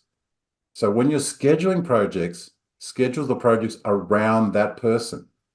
Because if you misschedule them and they have to be doing 2 projects at once, guess what happens to those 2 projects? Both will suffer. You're better off delaying the start of a project by a little bit just to fit in that bottleneck person. Why? They can finish what they're doing on this project and then get working on the next project. The whole thing will flow better. Get others involved. So here's a good one. Get others to shadow the bottleneck person. And here's this crazy idea. Document, right? So get other people to learn what the bottleneck person can do that they normally can't do, right? Get stuff out of their brain. And then finally, there's a thing called help desk mode. And what help desk mode is about is, instead of interrupting this bottleneck person, which is generally the person that has all the answers and can do most things, physically schedule time, put time aside once a day, once every 2 days, once a week, whatever you think it is, to actually have them answer questions for everybody. So it's better to grab 15 minutes of their time once a day than interrupt them 10 times a day with 10 different questions. Right? Maybe you do it during a stand-up, maybe you have a special, 10 minutes after a stand-up, but basically stop interrupting the bottleneck resource. Okay? Otherwise, all of your projects are going to keep dragging out. Here's an interesting quote. I'll let you read that and see if you have a chuckle. Yeah, does that sit true for most people, right? Oh, we're 90% of the way through, yeah? And then the rest of the 10% takes the other 90% of the time, right? So we want to avoid this. So in summary, yeah, I'm seeing some yeps, I mean, yeah. How to finish more projects on time. Make work visible, number one. I love that slide that we had in the previous presentation where you could see the person making the coffees and you could see the person making the bags. You could tell what was going on. You look around the office, you've got no idea what's going on. You need to make work visible, right? So that's Kanban, Kanban, Kanban. Stop starting and start finishing. Limit work in progress. Again, hard to do without visualizing work. And focus on finishing, all right? So those are the 4 things you can do to finish projects on time. How do you keep them in budget and scope? Basically, take all the task buffers and put them into a project buffer instead. Tell people they have less time to do something and they'll get it done in less time. Good old Parkinson's law. Believe it or not, remove task deadlines. So just give people an amount of time. Don't give them a deadline to do that task. You'll be surprised. They will take less time and do it faster because, again, Parkinson's law will not kick in. And then finally, we just saw how to protect your best people from burning out. Optimize the bottleneck person's time, get others involved, and turn on help desk mode so they're not interrupted. So we did all of this. It took us a long time to get here, right? This was not a 1-week project. This was not a 6-month project. This was a couple of years of study, talking to consultants. I found the best people in the world that were doing this sort of stuff. I actually interviewed them. I went and saw them. Luckily, a couple were in Australia, so that was handy for me. I didn't have to go all over the world. And after doing that, our projects went from averaging 130% after 6 months down to 71.6%, which is an improvement of 58.4%, almost 60%. So these things work. They did take time. I'm telling you, it took 6 months to implement, right? A couple of years to come up with this stuff. But then after 6 months, this is what we're averaging. Now, today, we're doing slightly different figures again. And there are a few additional techniques for larger projects that I mentioned earlier. So, thank you very much. I think we've got a little bit of time left for questions and discussion, if you'd like to do some now before the next session. Please fire away with questions. I didn't see any specific ones in the chat. And again, feel free to turn on your microphone and shout out the question. Do you have any advice for smaller companies that don't necessarily have, we have people wearing multiple hats? So I guess if our bottleneck person is our only person, I mean, I guess, yeah, trying to get somebody else to figure out how to also become that person, or any other advice? Yeah, well, you hit the nail on the head. Yeah. Have someone shadow them, because if they're the only person and they wear multiple hats, then there's no room for growth, number one, right? So they're always going to be your bottleneck. Number two, the thing you could do if you're going to stay that size, or if you've got no choice but to stay that size for now, is to simply get them to focus on finishing, right? Somehow schedule their time so that they're working on one thing at a time, and somehow remove the distractions and the interruptions as much as possible. So it's not about adding things for them to do, it's about taking away. So you'll get more value from subtracting here than changing anything. Does that make sense? Take things away from them. Yes. Is there a follow-up question on that? I think it's just more of an internal, how do we do that kind of question I have now, I guess. Yeah. So the Thanks. how is by observation, because if you can't see what's happening, you can't change it. So observation is taking a baseline. And this is something that business coaches of ours got us to do years and years ago. They got us to write down everything we do in 5-minute increments in a week, and then add up all the different things that we were doing and figure out where we were wasting time, doing things we shouldn't do, doing things we could hand to other people. So my suggestion is, I'm sure you will not be able to get this person to do 5-minute increments. Okay. Yeah. There's no way. But you could analyze a week of their time and go, well, what did they work on? What happened? And then change one thing at a time. Okay. It might be, look, we don't know any engineers that don't do their tickets in time, do we? Right? They all do their tickets in time. So it might be, instead of them trying to do all their tickets on a Friday night just to submit them in time, it might be you simply schedule 5 minutes at the end of the day that all they do is update their ticket. Why? Because then you'll know what they're doing, right? And then you can manage that person day to day, as an example. So pick one problem, fix one problem at a time, is my suggestion. That's helpful. Thank you. No worries. I've got a question around the 50% rule. Yep. So you mentioned 50% and you take the rest of that into the project buffer. When you are allocating the task to the engineer, I'm assuming that you're only telling them that they have 50% of the time to that task, right? So half of what was probably expected to do that task, doesn't that end up putting the engineer under some stress about actually having to finish that task in less time than they would have expected? Maybe, looking at previous examples of doing the same kind of task, now suddenly we're telling them, you've got half the time, without really telling them that, hey, just by the way, if you need to tap into it, there is double the time in the project buffer, right? Like, how do we? There's not double. Go on, yeah. But yeah, I mean, that's my concern, right? You tell them suddenly you've got half the time to do something. Is it realistic to expect them to be happy and kind of not get stressed out by something like that? Yes, there's two reasons for that. You don't sort of allocate the time per task. What I would do is combine a bunch of tasks together. So let's say instead of reading that as task A, read that as a section of the project, right? Which includes 20 tasks.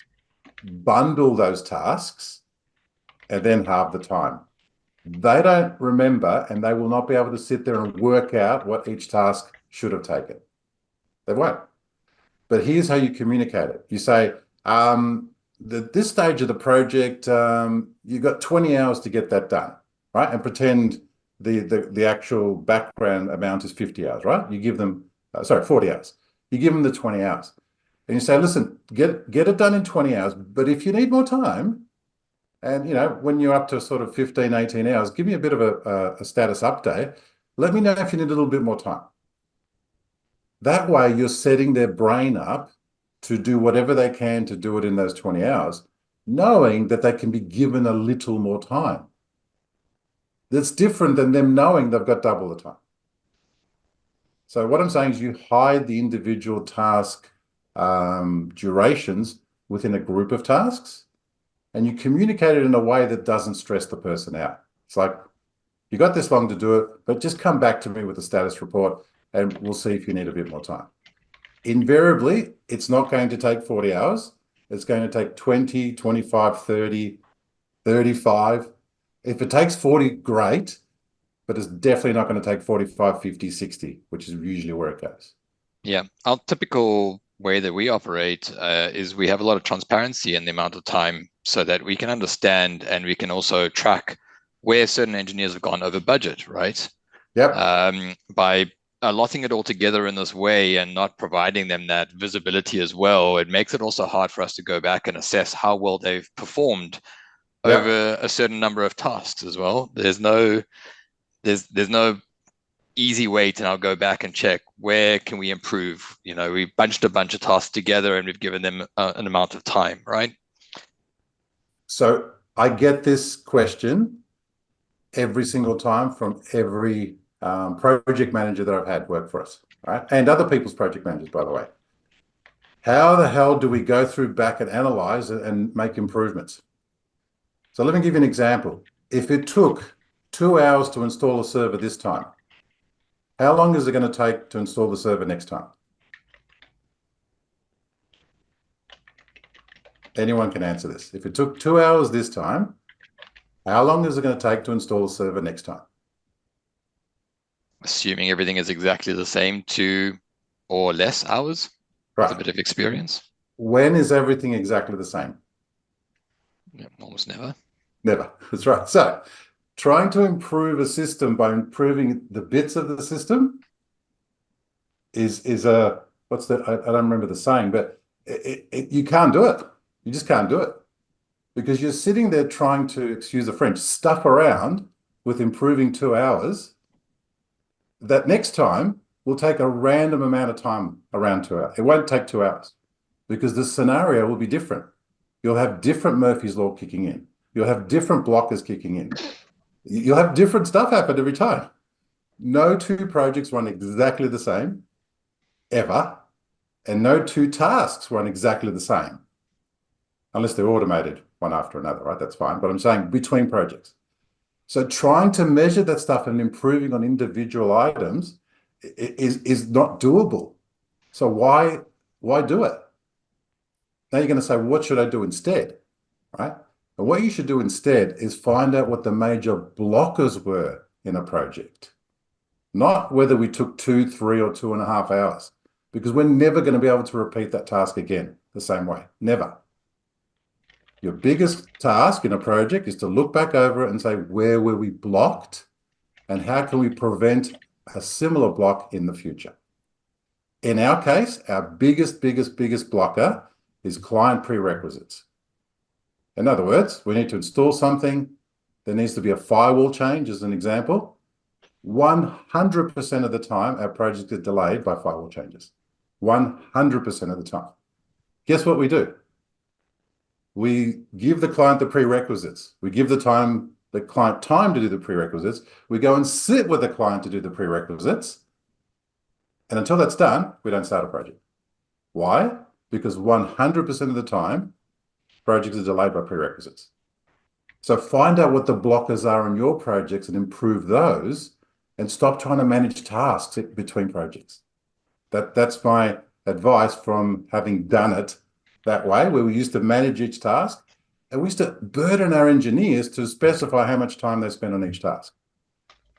Crazy game. Doesn't work. I'm happy to be challenged in that, by the way. Please, 5 questions back. So we got rid of. Thanks for the info. Yeah. All right. So do set budgets, by the way. Just don't be too granular. Definitely set budgets. Just bigger picture budgets. Yeah. Hey, Steve, I was curious as to whether or not your team runs like retrospectives. Yes, good question. Truthfully, we used to. We went over, we had a lull over COVID, and now we're doing it again. And we're finding that the core issues are still the core issues. But as an example, during COVID, we took our eye off the ball a little bit. But basically, we go back and analyze what happened in projects. And lately, we've been sitting with larger customers and having let's call it a non-recorded everything stays in this room session, and we openly admit to clients, like, this is where we stumbled and what we can do better. And that invites them to openly admit where they stumble and where they could do better. Now, I'm talking about projects where we're dealing with IT departments, et cetera, right? So bigger companies. So I think having one of those either internally, where it's let's call it a safe environment where we're not blaming people for stuff, we're simply learning. And then having one with clients externally, if they're bigger, allows you to take those learnings out. So yeah, we did it in the early days. We stopped doing it in COVID. We're doing it again. So yes. Thank you. No worries. Yeah. You talked right at the start about this team of 10. What's the actual makeup for you guys of that team of 10? What makes it click? And is that a static team, or like, do they just work together constantly on their 5 projects and have a backlog of projects ready to start, or what's that actually look like? Yeah, we got a strange setup, and this is where Wim mentioned this thing that we call projops. If you guys have heard of DevOps, the theory with DevOps, which is now practice for many years, is that people doing development would throw things over the fence to operations. Then operations would have to deal with the problems and then throw it back over the fence to get them fixed by development. We found the same things happens with project and operations, so projects and support. Projects would be done, thrown over the fence to support, and then support would have to deal with the problems. Our team of 10 consists of project engineers and service engineers. And those engineers rotate through. And what that allows us to do is that the person that is implementing something actually gets the fun of supporting it later. So they get to see their own work, if that makes sense. So our team is a mixture of project engineers and BAU, business as usual engineers. And because they can change from, finishing a project to doing service-based stuff and then going back to a project later, having the one Kanban board allows them to it doesn't matter to them. What am I doing the next 2 days? I'm working on projects. What am I doing the next week? I'm working on support stuff. What am I doing the next 3 weeks? I'm working on projects. So that's the makeup of our team. It's made up of different skill levels, and obviously people that do both projects and services. Can you do that in a very big environment? No. You're not going to have 100 engineers that rotate. But if you break people down to smaller groups, you can achieve that if that's something useful to you. So that's what we're doing. What do you have a question around that? I'm just looking at scale. So I don't know if you want to, talk about it, but what sort of project load? What are you looking at in terms of revenue and the amount of hours or projects, or that model is sustainable for? Yeah. So we look at revenue as a factor of throughput, which means obviously how many projects can we finish so that the dollar signs look this large at the end of the month. Mm-hmm. Okay. So with this team, we need to I'll give you a figure. With this team, we need to produce $200,000 worth of work every month. Okay. With the minimal utilization, not maximum, minimal utilization. So our job is to get utilization down, not up, by doing more with less, which is lean.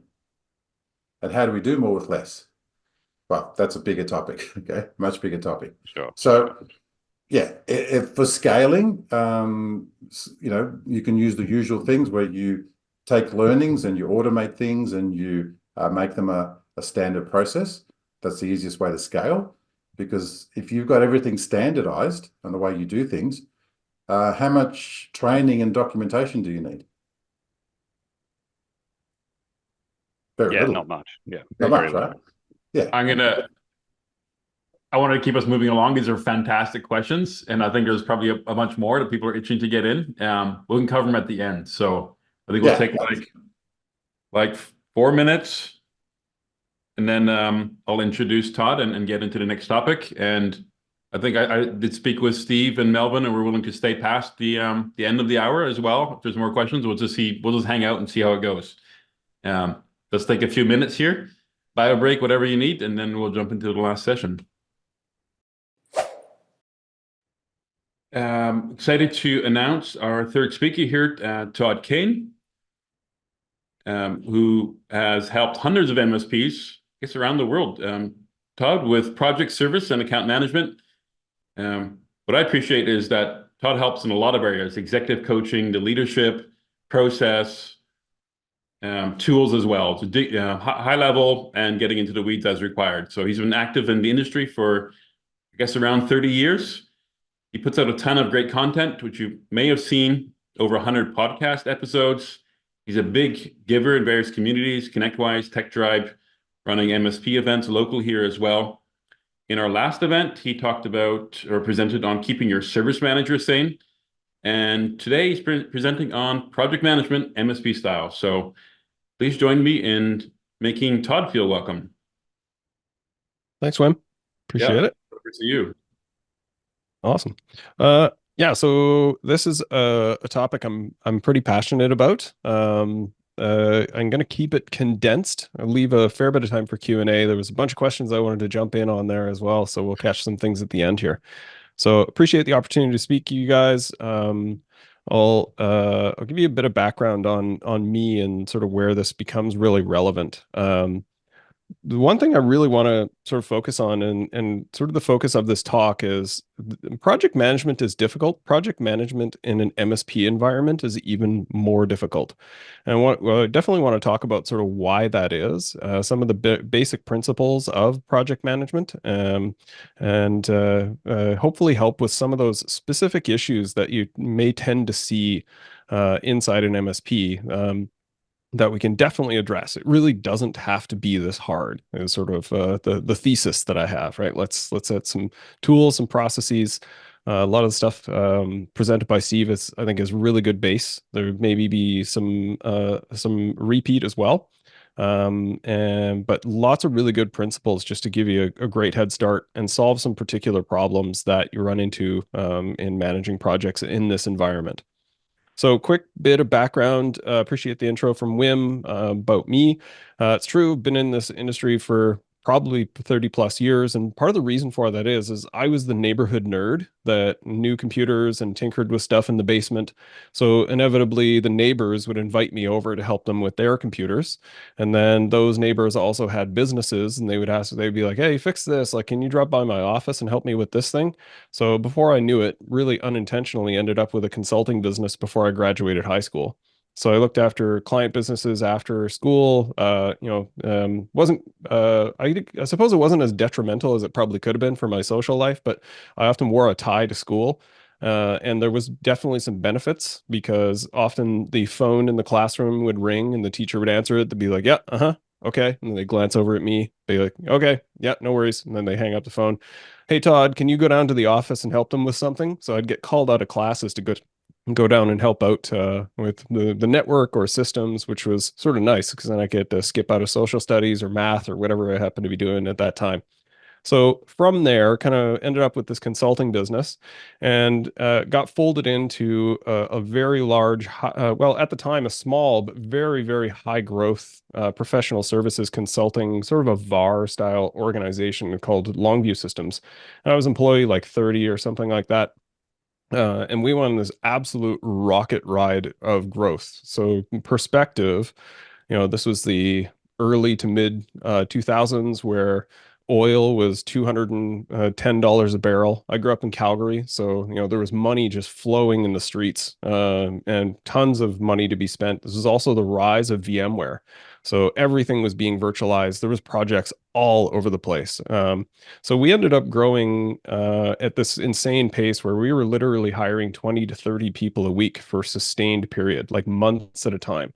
And there was two interesting aspects of that we had to learn quickly is how do you grow a leadership team and how do you contain this level of growth without polluting the culture or crimping sort of the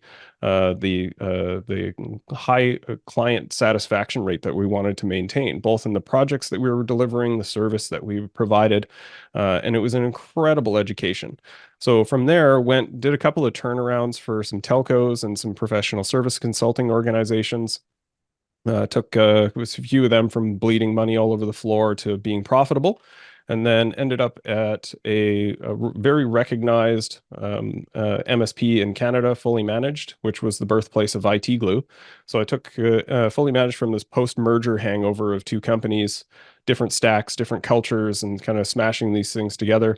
Again, kind of leveraging the same tools and systems that I'd leveraged in previous instances, and took Fully Managed, tripled revenue, doubled headcount, increased gross margin by double digits, and turnover by double digits as well. And I sort of turned around and reflected as we'd gotten to this position, realized that the things that I'd kind of taken for granted as just good business practice were not that common in the industry. As I started to go to a lot of industry events, things like that, I recognized the maturity level of a lot of the other service providers in the industry was lower than I had expected.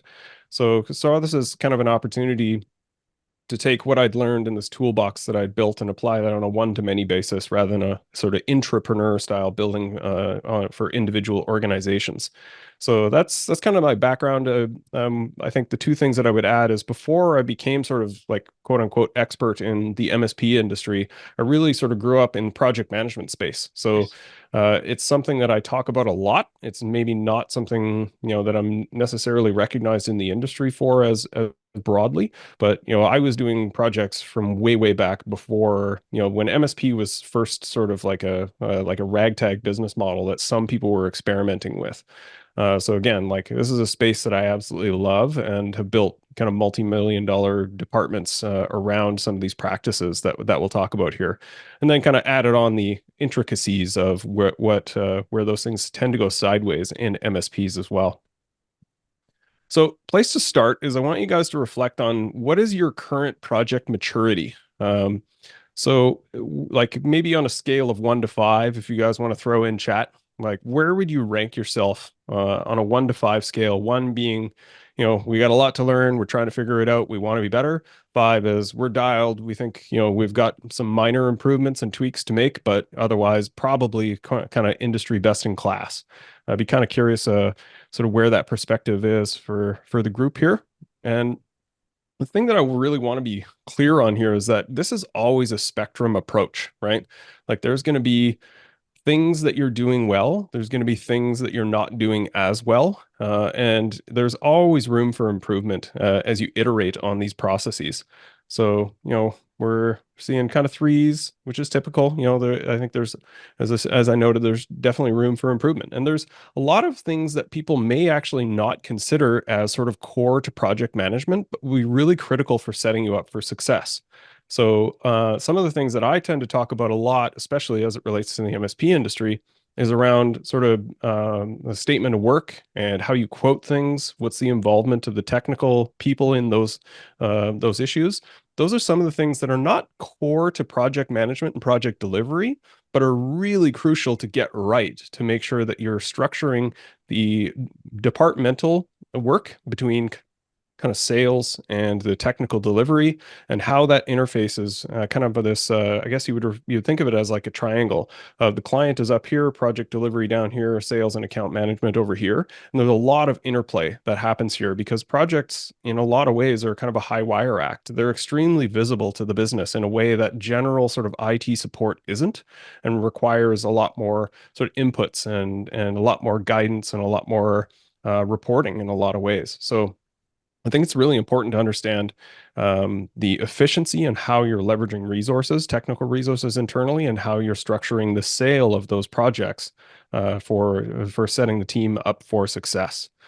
So let's look through kind of the spectrum of approaches here. We got a lot of 3s and 3.5s. So hopefully you guys are not sitting in this chaos scale. I apologize for the PTSD I may trigger for people that have seen server rooms like this. Everyone has seen a server room like this. I don't know. I tend to love sort of this sort of the gory pictures of server rooms and racks that are god awful, and someone needs to get in there and just start hacking stuff away and rewiring stuff. So everybody's seen something like this. This chaos phase. A lot of what I would describe this as is, and I actually had a client kind of quote me this. So I've repeated it ever since. I was talking to him about the importance of projects. We're dialing in service and wanted to start to improve on the project delivery in their MSP. And he looked at me very honestly and said, "Look, Todd, projects are a means to an end just to make sure that people continue to sign their MSA." And he was dead serious. Like, he did not think about the importance of projects. And I find this a really common approach, is that there's a sort of this scrape together mentality of doing projects off the side of someone's desk in the MSP industry. So hopefully everyone has sort of maybe matured past that phase, but even the people that have, I'm sure you have a memory of when like this was just done in an ad hoc fashion. We have no idea if projects are profitable. There's probably no statement of work to rely on. There's no timelines associated with this. There's very limited planning that goes into these projects. So it's just kind of will and muscle of like trying to get this stuff done. Find sort of the smartest person in the room, ask them to do this project, check in with them at some point to see if it actually got done. And as you can imagine, the results of this are pretty poor. It's a poor client experience. It's generally a poor experience for the techs, and it's a poor experience for the business, honestly. Like, you're not going to make a lot of money doing this. You may service sort of the ends and the means of getting MSAs re-signed, but this is benefiting nobody if you're approaching projects in this ad hoc fashion. And anecdote on this as well, it's been really interesting. My experience in the MSP space, most clients are lost because of service issues or sometimes account management issues. And in the last year and a half, 2 years, I've heard from more people that have lost clients because of project failures than I have for service failures. And it's sort of this interesting dynamic that I'm not exactly sure how this has happened. I think there's an expectation of service being done a certain way, and it's kind of gotten up to a certain point of maturity in a lot of organizations, but we still haven't sort of spent the time and effort to really polish up the project delivery. And therefore, these are the things that we're now judged on. Is service is okay, but unless you've spent the time to really mature your project delivery space, you're potentially going to lose clients as a result of that. So it's a really, really important aspect of the business to pay attention to. All right. So next sort of like spectrum scale of where people maybe live in here is the getting by phase. I would guess a lot of you on sort of the 2s, the 3s, and maybe the low ends of the 4s on that spectrum. This is probably where you live. Is like maybe there's a statement of work. There's probably at least a quote, and the semantics of those the differences between these, like what is a bill of material, what is a statement of work, what is a quote, what is a proposal. All of these things can definitely mean different things to different people in the organization. So I think it's also really important just to establish the differences of the language that you use around the work product that you're trying to produce in the organization. So generally, we got some rough dates. Hopefully, we understand maybe when the start date is, and we hopefully have some target towards the end date is. And generally, the projects are profitable. In a lot of MSPs, this is not really something that can be sort of broken out in the P&L. So cost of goods and human labor effort is often not associated directly with the projects group. It's often lumped into service. So unless you're looking at this on a project by project basis, you probably don't know the general profitability beyond just sort of like, I think we got the number of hours close to this, but how much do we make? I'm not really sure, right? Because we haven't spent the time to sort of look at these things and really understand, are we doing well? Have we done the work that needs to be done on time and on budget on a consistent basis?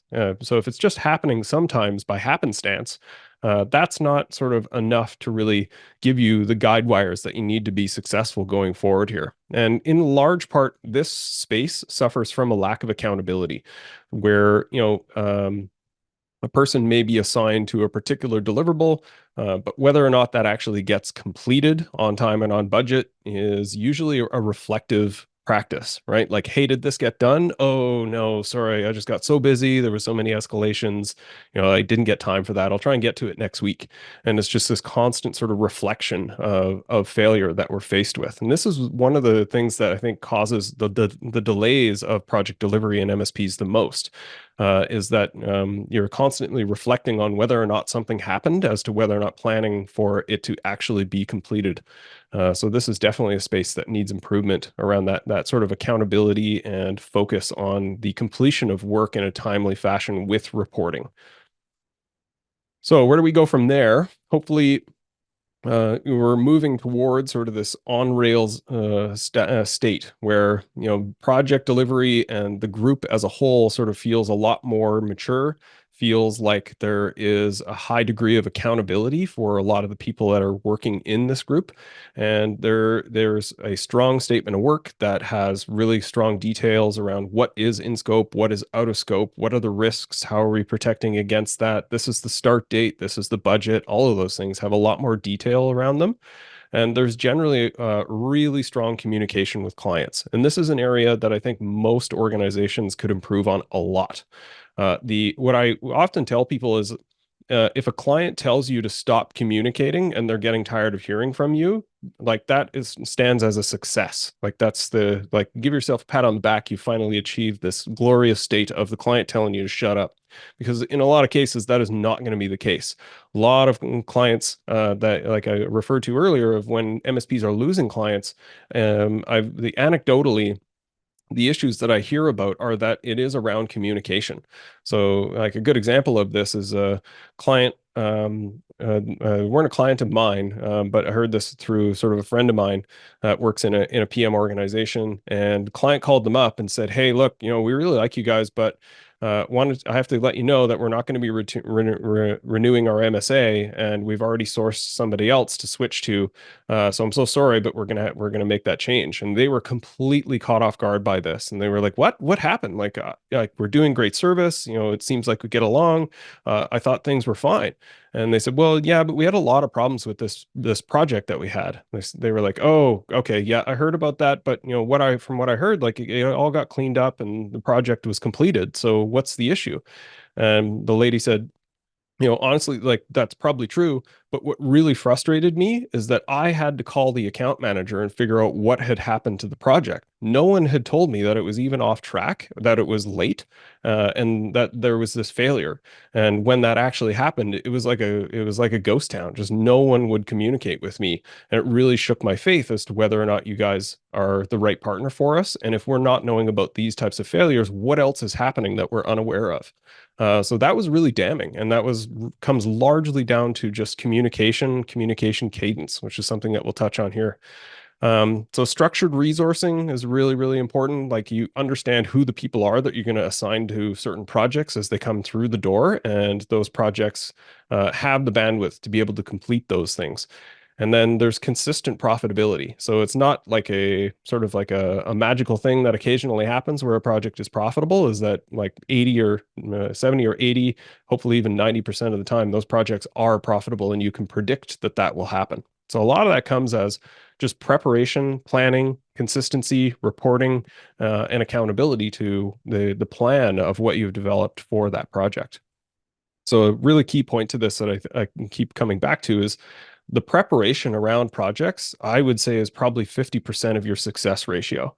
If you just sort of follow your way into projects and hope that it gets accomplished, then that's where you really end up in trouble. So the preparation of this, I think, is really, really crucial. So one of the things that MSPs in particular tend to struggle with is resource sharing. And I think I heard some of this sort of noted in some of the questions as well. You know, what we tend to find is like most organizations, projects, you're still borrowing from the service desk. So maybe there's some tier threes that occasionally take escalations, but they're also doing projects. And inevitably what's happening is they're trying to work on these projects, but they're constantly being pinged on Teams and, you know, looped into projects and people doing walk-ups and shoulder taps and be like, "Hey, you know, not sure what to do about this, or this client's really mad. You know, this piece of hardware won't work. I'm not sure what to do here. There was a script we were supposed to run. I don't know how this works. Can you explain this to me?" And they're just inundated constantly with interruptions, and it becomes really difficult for them to really sit down and focus a concerted effort around project time. And what tends to happen is the only time they can get this stuff done is after hours, weekends, and they end up utilizing their own time to commit towards getting projects done. So there's a higher level of risk of burnout and frustration from these people because they feel like they're carrying the whole company. You know, the service desk is wholly dependent on them to make sure that stuff gets done in their view, and you know they're constantly under pressure because the projects are always delayed and they feel like they're failing at every turn. So this can be incredibly frustrating for people. So how do you structure your time to defend against this? And that becomes really, really crucial. A couple of key points that I would suggest here is what I like to tell people is start thinking of blocks of time for shared resources in sort of 2 and 4 hour increments.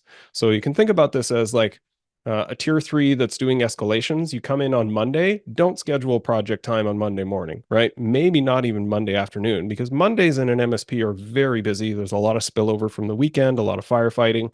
It's just a very busy period. Tuesday, Wednesday, usually pretty good periods. Most of the fires are out. So maybe Tuesday morning or Tuesday afternoon, that project resource is squirreled away for that 4 hour period where their calendar is blocked out. Potentially they work from home or they're locked in a conference room or something somewhere. And there has to be some level of firewalling for them. So the people can't just sort of DM them, or, they have to get approval for escalations through a service manager or a team lead or some type of firewall protection for them, because, techs come from an honest place of this, of wanting to be supportive and helpful of their teammates. So if people are just constantly DMing them, they're going to help them. So think about sort of scheduling those time blocks of focused effort on projects on 2 to 4 hour increments. And this can be really helpful. And then you just sort of trade off those times, right? So you work on some projects, you go back to service. You work on projects, you go back to service. And those blocks of times can be back to back. You can figure out sort of how to schedule that. But just think of it as you can't do both at the same time. So you need to reserve the time for projects, because there's never an urgency around projects unless something has gone really, really wrong. And you don't want to end up in that space in the project world.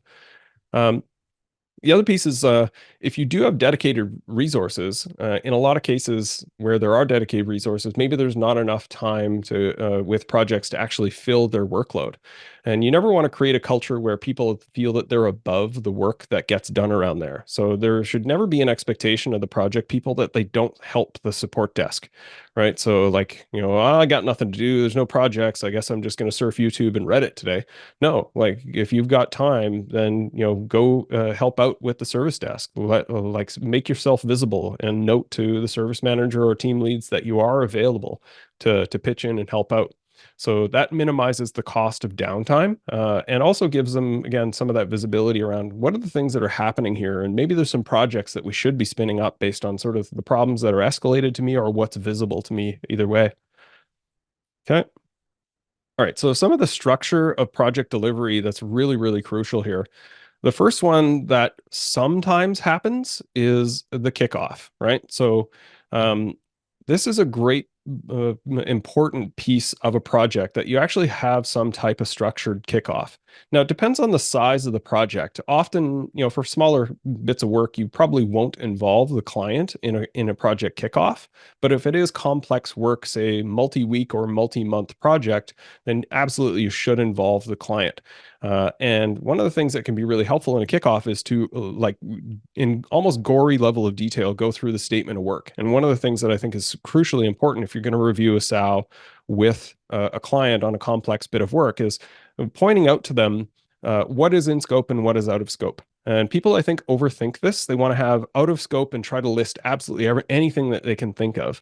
I would actually take the umbrella approach here and just say anything that is not explicitly in scope is defined as out of scope. Then there's some out of scope things that you should naturally have in there, like training around some of the products or projects that you're delivering. Like you're probably not responsible for the training of the end users. And that's an important thing to note. Like, have you thought, Mr. Client, have you thought about how these people are going to be able to utilize this new system that we're rolling out? Because, it's not in our scope of this project to educate them around those things. There can be risks involved of like, hey, we're going to need access to your data center on Friday at 4 p.m. on this date. Like, do you have people available to let us in and escort us to do that work? We need licenses, we need passwords, whatever the case is, like making sure that the client is not creating a systemic risk to the project without being aware of it. So it's really important to have them involved in this process. And if not, then at the very least, you want to meet with the people that are delivering on this project and clearly state to them, here's what's in scope, here's what's out of scope, here's the timelines, here are sort of the things that we need to get done, here's the expectation of reporting and communication to me as a project manager. One of the questions I'll address sort of inline here, Darren asked a question about setting an expectation around the start of a project. And this is one of my sort of little hacks that I really like around expectations with account management. What I typically suggest, and hopefully this addresses your question, Darren, if not, we can get back to this in Q&A. What I'd like to suggest is anytime that someone is selling a project, you tell the client that we will get started in 4 to 6 weeks, just as a blanket statement. And there's two ways that this is helpful.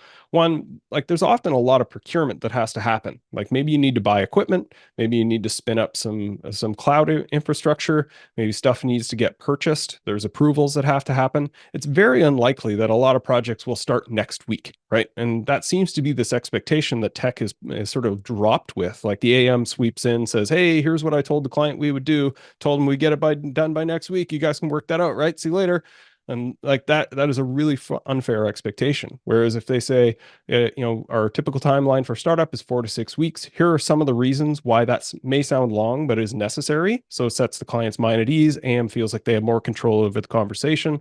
And then if you're able to start up in 2 or 3 weeks, great. Like you've under-promised and over-delivered. Versus, sure, we'll get that started next week. And then 4 weeks later, it's like, well, equipment's finally here. So now we can get started. Client's already mad, right? So that can be a really important part to kind of structuring that kickoff and setting yourself up for success, making sort of the scope very clear. And that sets you up in a better position for scope change and things like that. Actually doing change controls that you bill for if it's actually out of scope, which is easier if you've actually explained to the client what is in scope, what is out of scope. Okay. Next important piece is comms rhythm. As I noted, this is probably one of the most important pieces around project delivery that is often overlooked, right? So one of the key points to setting up a really good comms rhythm is it enhances trust and value perception, right? And this, you can kind of relate this to tickets in some ways. If a bit of work gets done and no one knows about it, it creates no value, right? So, hey, this project got delivered, super fantastic. Person that did it never said anything or never reported to anybody. So the business doesn't know that it was completed. The client doesn't know that it was completed. Where's the value, right? So, and it helps to demonstrate this on a weekly basis. It was what I typically suggest. If it's a multi-day project, maybe you communicate the beginning of the week and then the end of the week to close up and report. If it's a multi-week project, you should potentially, depending on scale and risk of the project, be meeting with the client on a Teams call, sometimes in their office. If it's high wire, super complex, lots of internal parties involved, that sort of stuff. But at the very least, send an email once a week on here was what we got done. Here are any risks. These are the things that are scheduled, and let us know if you have any questions. That is a bare minimum expectation of your comms rhythm that you should be setting up with the client.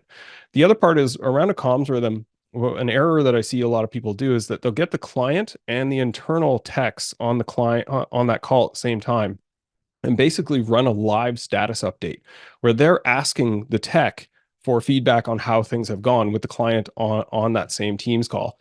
And like, this is a really dangerous approach and doesn't demonstrate sort of a lot of courtesy or maturity to the client. Whereas, free that tech up to go do the work that they need to do.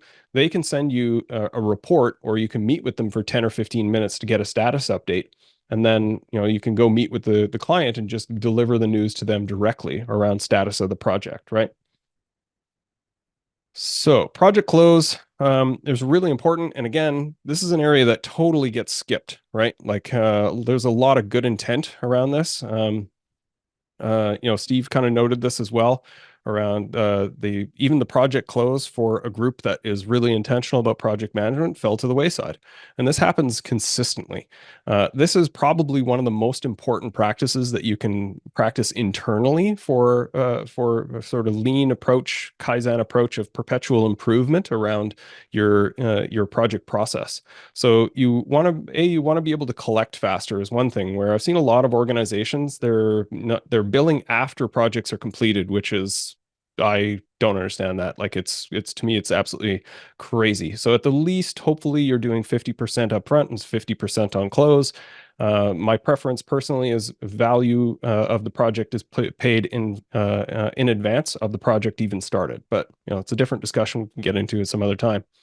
But the project close, like that 50% on close, a lot of organizations I've seen get held hostage for this, where like the client is holding things up or they're sort of debating as to whether or not the project is actually closed. And have a project closure meeting to formalize this process and say, next stage is for us to send this final bill and you guys need to pay this. And to have that as an interactive meeting where they may be like, hang on, we disagree, here are some of the reasons. Well, at least you're at the table to have this discussion. You're not constantly chasing this person through email for 3 weeks trying to get paid for the project that has been completed as far as you're concerned. Okay.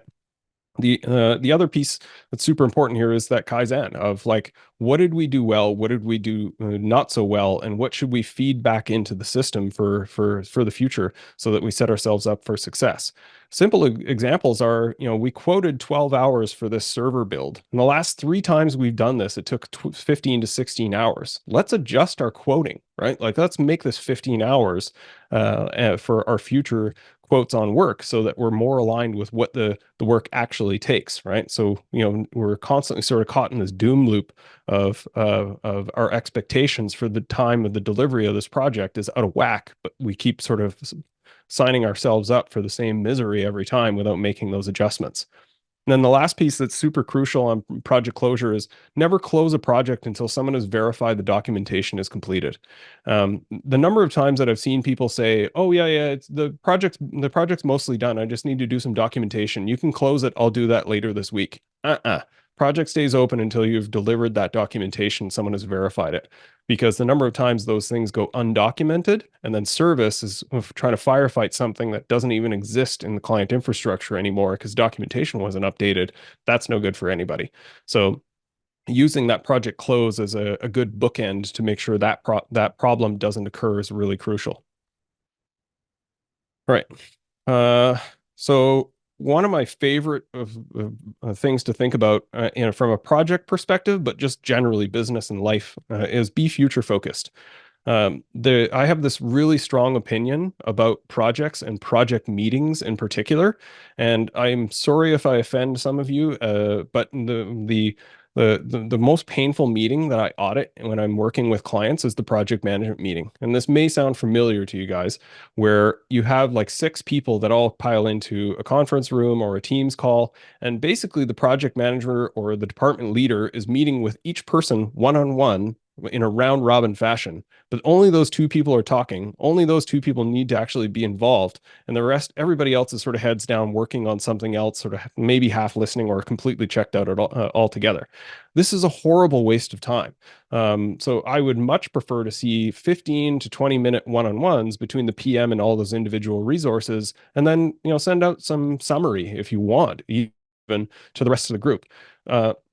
It's good to create some of that visibility and around what other people are working on, but doing it in this sort of collaborative, semi-collaborative fashion where you're kind of hijacking everyone's time once a week to have everyone sit in this room or in this meeting where they really have nothing to contribute outside of the 10 minutes that they end up speaking to the person hosting that meeting. It's a terrible, terrible waste of time.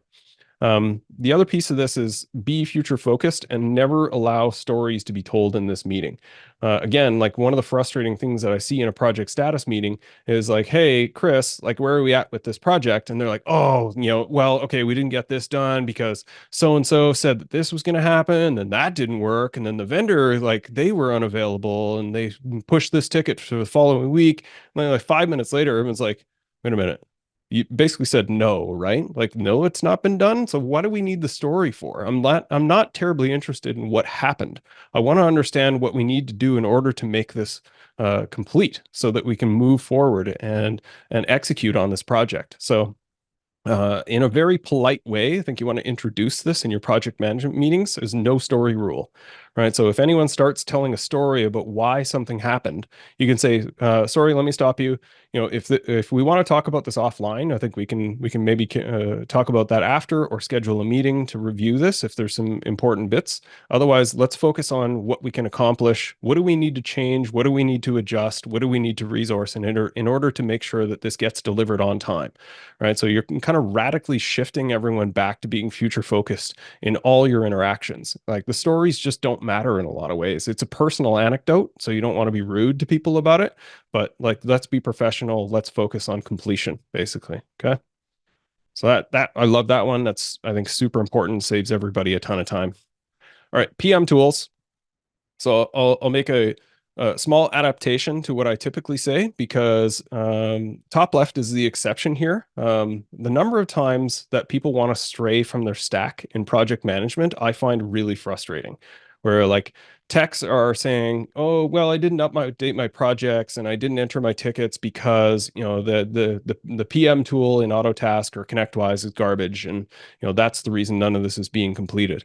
Well, that doesn't tend to be true, right? Like, oh, if we just had Asana or Monday, then like this would be easier. That never happens. The number of times that I see a department or a lead or an owner get convinced that purchasing some third-party PM tool will solve all of their project management problems, like it just never happens that way.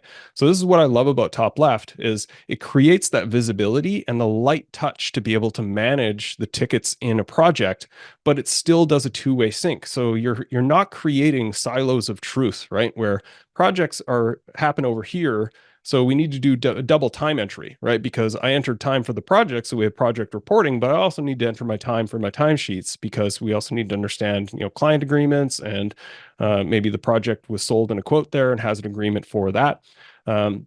And this swivel chair mentality of having people enter time in multiple tools is just crazy town. It's a recipe for disaster, and it creates this silo for reporting where I have to report on projects over here, but I have to report on service over there. So maintain your stack and stay inside of your stack. You can make like Autotask and ConnectWise project management modules are okay. They're fine, but they're not good.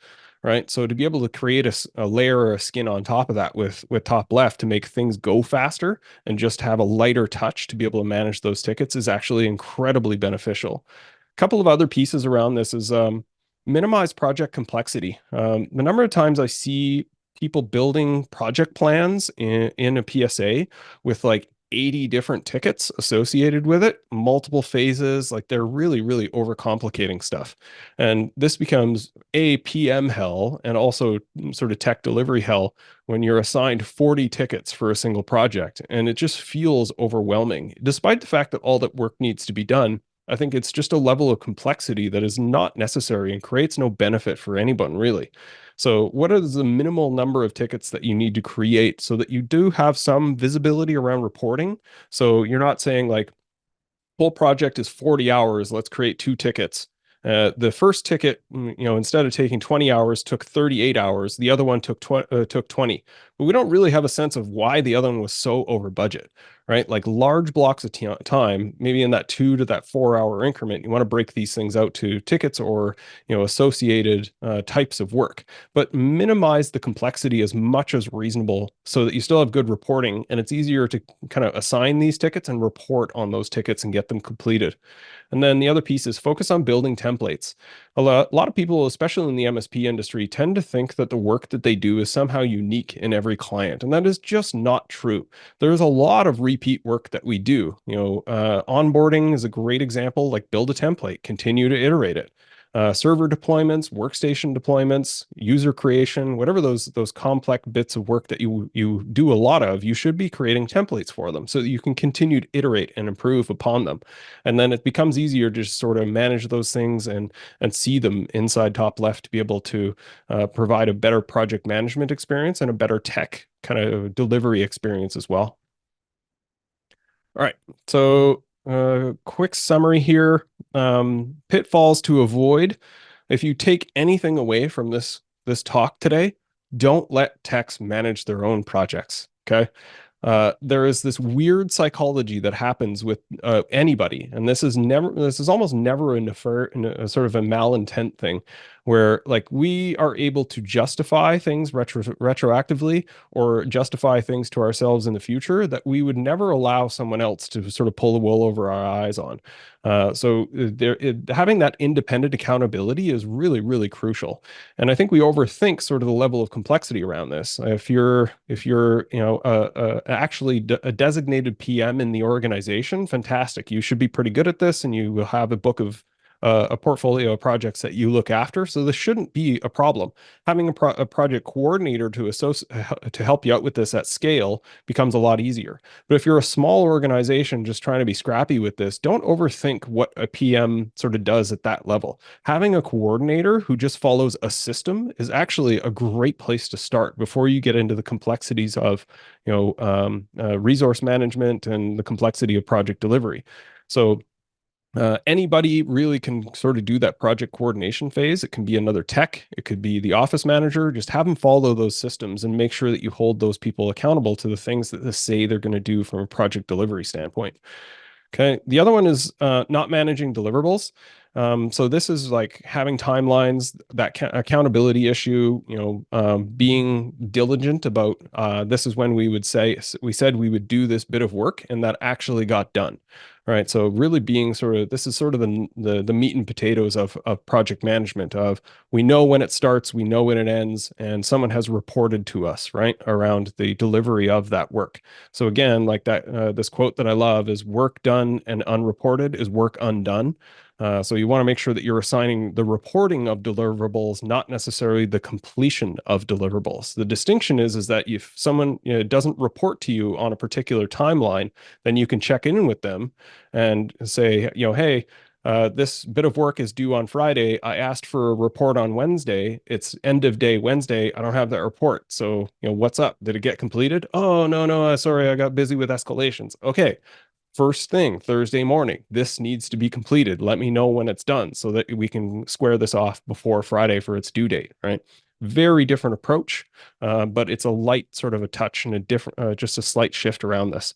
The last piece is cold handoffs. So when a project gets completed, there needs to be sort of some feedback that goes to the service group around what I would do at the MSP that I ran is whoever was responsible for that project would show up to our daily team huddle in service and report like, hey, this is the project that we completed at client ABC.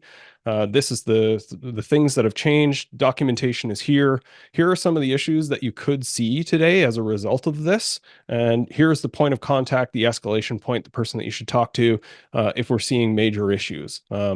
This goes a long way to sort of combating what we often see as this friction between project delivery and service delivery, where service delivery feels like project has no accountability. They go in and break a bunch of stuff and then service has to pick up the pieces. And that's generally not true. But if without sort of this accountability mechanism of good communication between the groups, that natural sort of animosity will build, right? So you need to create this mechanism of visibility and feedback between those two groups. So that's really important to do that service handoff once you've completed a project. All right. That is it from me. I do have a project management course for MSPs specifically. It goes through sort of a lot of these basic fundamentals as well as that sales kickoff and the account management interplay, a lot of the things that are really, really specific to MSPs. I kind of call it's like PMP light. It's all the basics that you need without a lot of sort of the fluffy details. So if you have interest in either signing yourself up or someone on your team for some project management for MSPs, you can scan that QR or just go to training.evolvedmgmt.com and check that out there. So thanks, everybody. Wow.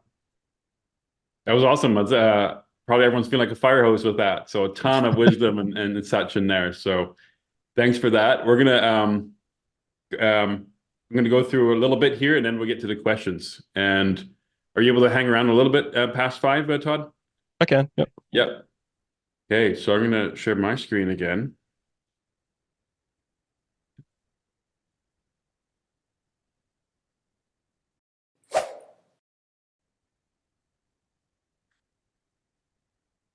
All right, so if this was useful and you want help to implement this, keep it alive, because it's one thing to get inspired and motivated, but falls off quickly, especially over a weekend, is we have an Agile bootcamp offering. So this is something we've done before, Agile MSP training, which Matt Fox has run. And we used to sell this for $1,500 for a team, just for individual company. But today, just changing that, so it's $299 per person, or $1,050 for a team of 5. So discounted from that, very high value. So it's 4 weeks Week 1 is introduction. Week 2, Agile project management. Moving on to service delivery, which there's overlap with project there as well. And then a focus for engineers. The best is to bring in your team. There's one thing to go through the training yourself, but to cascade that forward, it's great to have more managers, coordinators there. So we would do this as a length of 90 minutes. There'll be a bit of time to review, let's say, what we went through today or the previous session, go through the content. It's about 45 minutes, and then questions and coaching after that. So breaking that down a little bit more on the learning objectives. Actually, I'm not going to read all of this. By introduction, kind of covering a little bit of what Melvin went today to reinforce that there were high work in progress, kills productivity. The service delivery, triage and dispatch, the impacts there, how to fix those neglected tickets, and then project portfolio, really getting into how do you apply these concepts on your Topleft boards with your PSA, ConnectWise, or Autotask, and then bringing it to life for engineers as well. So if you want to do that, email Mohammed, who's our customer success manager. He's on today as well. Iman@topleft.team, just saying, hey, I'm in for Agile MSP Bootcamp, and he'll set up the billing for you. And that would start in 2 weeks. And do that every week at 1 p.m. Pacific, 4 p.m. Eastern. All right. And then feedback. Actually, let me put this in the chat. Pasting this in the chat here. And then there's a survey link. I'll give you a clickable link as well, or you can scan the QR code for how this went today. Quick survey. Really appreciate the feedback so we can make the next one better. All right. So Q&A discussion. I'm sure there's a lot of questions there. Any questions, I guess, for any of our speakers? For Todd, you see any conflicts with any of these things? What's the burning question around implementing this? I've got a comment. Yep. Yeah, the stuff that Todd covered, we went through exactly the same stuff. So people judge you on projects, be very clear in your scope of works, understand the differences between your proposal, scope of works, all the other things that we say, and especially the what's included, what's not included. Like I've seen people's contracts that are 45 pages. We've actually got a feedback from our clients going, your proposals and your scope of works are so easy to read. Why? Because there's not 45 pages of conditions. Right? It's just what's in and the rest is out. Great advice.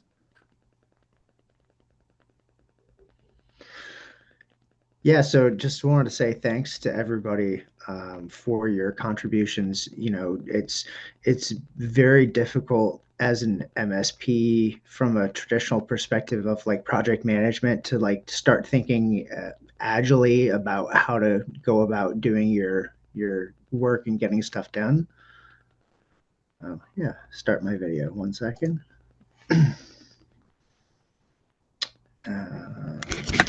Yeah, there we go.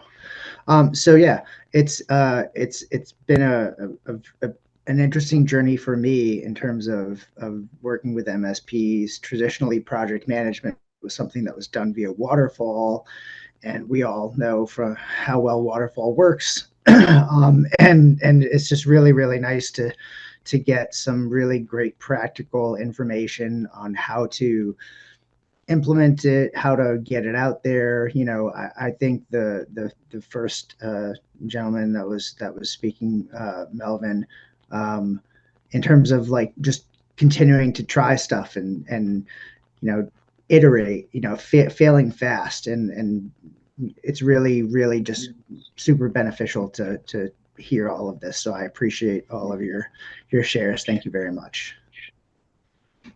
No questions really for me, but like feedback, like this was very good. Thank you. Todd, I've got a question. You mentioned, you know, learning about scope of works and actually how to improve your scope of works. You mentioned along those lines.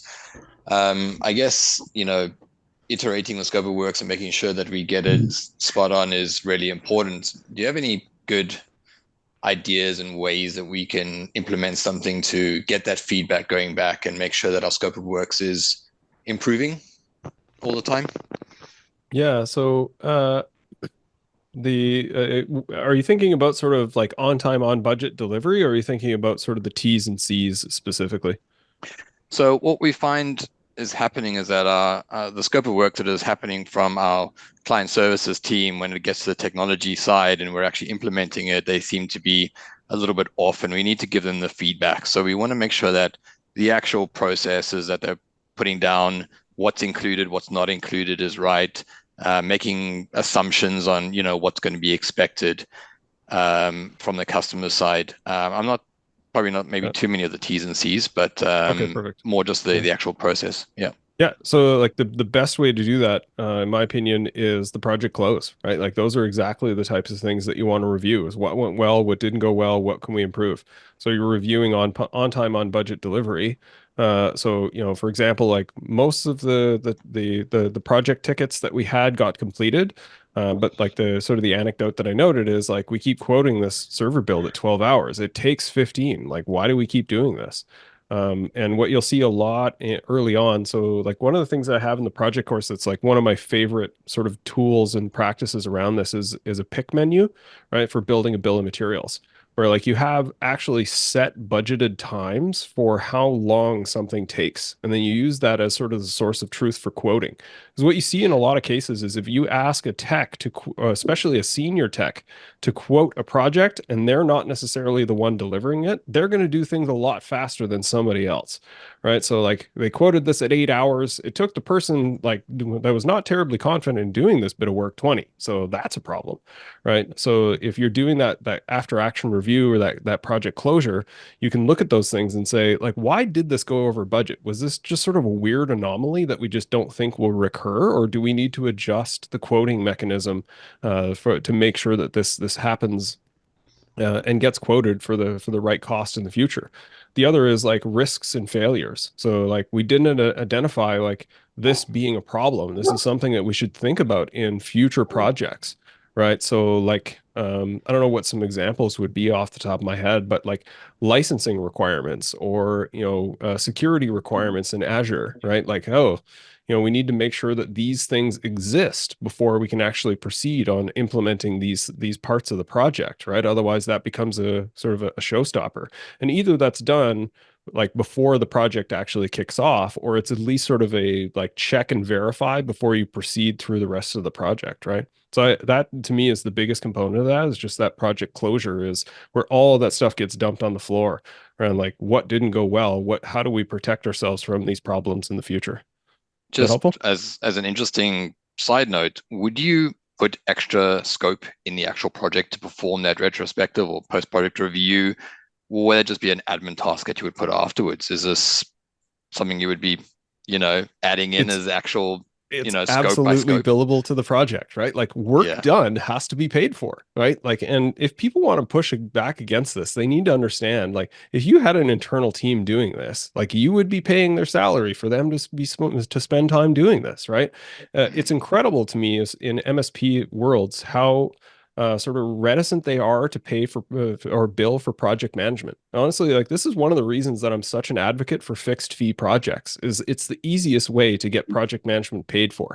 Because 9 times out of 10, you're dealing with an SMB office of like 20 accountants, and like you put like X amount of dollars and X amount of hours for project management. And they're like, ooh, that's kind of a lot. Like maybe, Jerry on our team, he's pretty good at this. Maybe he could keep account for this. Like, well, let's scratch that project management line. We can do this internally. No, that is not going to happen, right? So like you need to bury that line somewhere else. And quite frankly, like again, that quoting tool that I have, it automatically defaults 15 to 18% for project management. So however many hours it's going to take you to build that project, it automatically adds in 15% of hours for you to have that project management. Plus it adds 10% for contingency, right? And those like so what you would be doing is building that time around say documentation, and documentation could include the after action review, that project closure. So 100% it should be billable time. And keep in mind, this is not crazy amount of time. Like, we're not talking about a 4-hour meeting. Like, this is probably 30 minutes, maybe 45 if it's something complex. So it's not a lot of time, but all the more reason that you should do it, because there is an incredible amount of value that comes out of that, right? Thanks. Yeah. Matt had a question. You got your hand up. Yes, sorry about that. I actually remembered my question after all of my, emoting about how great this was. Do any of y'all use like Agile project charters? Do you feel that more information as part of the conversation ahead of time is better, or do you feel that like a better definition of done for the project is more important than necessarily all of the minutia that's going to happen?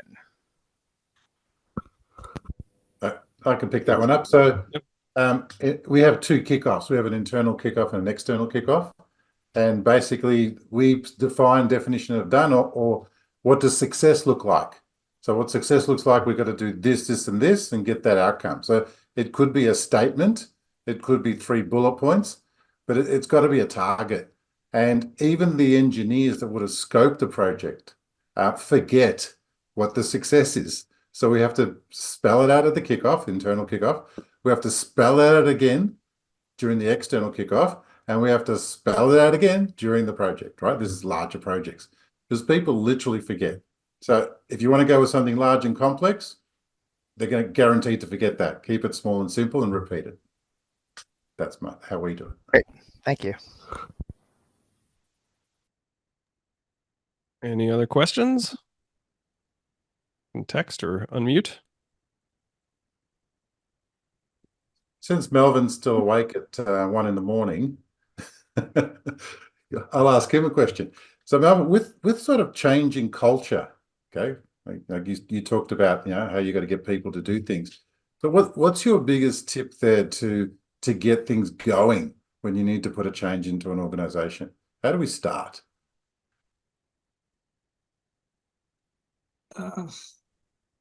Depending on the company and the like, but my experience usually is people like to run a small proof of concept with one team and see how it goes, right? And then if they make it work in that team and they're like, oh, we like, we like the visibility of the Kanban board, we like how the team is doing, then you can start copying that to others, right? So usually I get a lot of, we give you one team, show us what you can do, and then, we want this for the rest. Okay, cool, there we go. But that's usually, unless you have a senior manager or director who has done this before in another place, and then they're like, let's do a big bang. But usually that's not the case. Even with that, they will say, well, let's show people what we can do, and then we start from there, right? That's usually my experience. Cool. So start with like a proof of concept or fail fast, right? So, okay, in a proof of concept will be like, okay, let's visualize things on a Kanban board. Let's have if I need to run it, let's have a daily stand-up, try to understand what that board is about. If there is a backlog of work or tickets, let's review the queue, bring that queue back to life, because for example, usually it's like, they have tickets since 2019 or something like that, like 300 tickets, all tickets is a pain, right? So, okay, let's prioritize, let's see what we need to close, because all tickets probably don't need to be there, right? And then start going, right? Teach the team a bit on how to work as a team, and you will see things changing, right? So you don't need a lot to change it. As soon as you get the team to work in that way of daily stand-ups, taking accountability, visualizing things, and getting the board up to date, you will start seeing a lot of change on the team, right? Because one of the things that the Kanban board will give you is, or it will give the team the self-management. That means that people on the team are going to start checking what the others are doing, right? So there is nowhere to hide, right? So you know what, we are responsible for this, and I promised to do this since yesterday, and I haven't done it, right? So now they start taking accountability, and then that helps you. You don't need to be like with a stick telling people what to do, right? So they are controlling each other, right? And then slowly you get things going, right? You can add more, you can add backlog refinements, to review the tickets, understand what the tickets are about, probably write a bit more on the description of the ticket, and probably size it as a team as well, because a lot of the time you were talking about estimates, and that's the biggest challenge that everybody has. If you get an estimate from a senior person, then that's a senior person. But what if you have a junior person working on that? The estimate is going to be different, right? So when they estimate together, you will get a better estimate because it's going to consider everybody in the team, right? So it's a bit more accurate. And you start going from there, right? And then you can replicate the same to the rest of the teams. Thanks, Melvin. I'll maybe piggyback on that. Couple of points to add. I think it's that iterative approach. I think is really key, Melvin. Like kind of taking an agile approach to implementation, essentially, right? The other pieces I would suggest is statement of expectations of like and what's in it for me are really, really important. So like, what are we trying to accomplish here? And like the what's in it for me for your team, like how does this help them? Like, sure, like great company wants to make this change. How does this help my life? Right? Like you want to be considerate of those things and actually communicate it to them. And then it's really difficult for people to sort of be negative about things that they see their fingerprints on. So as much as you can involve them in the development and the thinking through of the process, then they're much more likely to sort of adapt to that way of thinking. And it's like, oh yeah, like if you just say, hey, here's how we're going to do this starting next week, there might be a lot of sort of recoiling and resistance and negativity around that. If you say like, here's what I'm thinking, this is what I'd like to see happen. Here's what I think it would do for you guys and it'd do for the company. Like, what do you think? Like, what do we think we should change? How can we implement this? What are the things that we should consider? And the more that they contribute to it, the less likely they are to be able to say, oh, this won't work because, hey, like your fingerprints on this, you helped make it, right? Yeah, and you may need to babysit them. I always say the same, right? So, okay, I will move the ticket for you on the Kanban board for this week. Once you learn, and I know it sounds silly, right? Because it's like, how difficult could be to drag something, but oh, it takes too much time. Okay, so I do it for you this week. Next week, you do it yourself, right? They play with, you're dealing with change. People don't like change, so you need to be patient until it happens, right? So I show you how it works. I do it for you. I babysit you. That's it. Now you grow up. You do it. They will find Maybe a I've got way. a question. Yep. Sorry. No, you're good. Maybe for Steve. Not too sure. So earlier we saw that the Scrum. Here's how you can do a backlog. You can. Here we go. Start my video. Got it. Here's how we do a backlog. The planning. You review it. You allocate tasks. You do a retrospective at the end. But I didn't quite connect that flow with delivering technical projects in MSP. How do you do that in those teams? Maybe I missed it or I didn't really connect the dots. So, Jason, could you clarify that? So, Sure. What do you mean by how do you? So specifically delivering projects in MSP using an agile methodology. Now I got the concepts at the start, but yeah, I really just didn't connect where those concepts are put to the ground in an MSP. So how do you form the teams? And it's obviously too big to just discuss in a Q&A session, but maybe you can say, no, Jason, just re-listen to what I said. It'll probably click if you listen to it a second time. I just didn't get that connection. So I'm hoping to be able to get a little bit of a guidance here. Okay, so how to do it in an MSP? That's the question, in a managed service provider environment. Yeah, through Agile, yep. And I'm presupposing the question comes from, but we mainly don't do projects and we're doing projects now, or is it we've? No, we are. I think it comes from a perspective that you're still somewhat talking about waterfall-based projects, but working in an agile method with those waterfall projects. And I think what Jason's asking is, are we actually talking about working in an agile methodology, or are we talking about waterfall projects in an agile way, right? Yes. You use agile ceremonies to help you run your waterfall projects, right? So you have tasks, right? a waterfall project, that's okay. But at the end of the day, you have a project plan or a list of tasks that you need to deliver, right? So there is a sequence and all that, so all nice. But what happened after that? Once you have your plan, you need to get people to do the work. So what we are saying is get that work. I would tell project managers the same, right? So you have a project plan, let's say in any tool, let's say Microsoft Project, Smartsheet, whatever is the tool you're using, or get that, throw it into a Kanban board, right? And that will help you to visualize what's going on. And then you start controlling flow and use Agile ceremonies to help you run that project, where you get daily stand-ups. You can get, okay, you know what? I have an Agile waterfall project, but I want to plan the next 2 weeks of tasks. I want to know my team capacity for the next 2 weeks, holidays, everything, because you have people assigned to your project. Okay, can we do this? Yes, okay, let's try to deliver these 2 weeks, right? At the end of the 2 weeks, we plan again, right? So yes, you do have a plan, but you're trying to make sure that you're able to deliver that plan. So you're getting all the power of Agile into your delivery, if that makes sense, right? I agree with Melvin. So it's not about going from waterfall to agile. Most projects, because as MSPs, we quote a project, right? Now, it could be time materials, but generally we tend to quote projects. We're not talking about going away from waterfall. As Melvin said, you're overlaying agile principles on how you run that waterfall project. The only time you can be fully agile, in my opinion, is if you're developing software and instead of waiting half a year to put out 20 features, you put out one feature at a time. That's what agile is originally about, right? So you don't wait to do the big bang thing.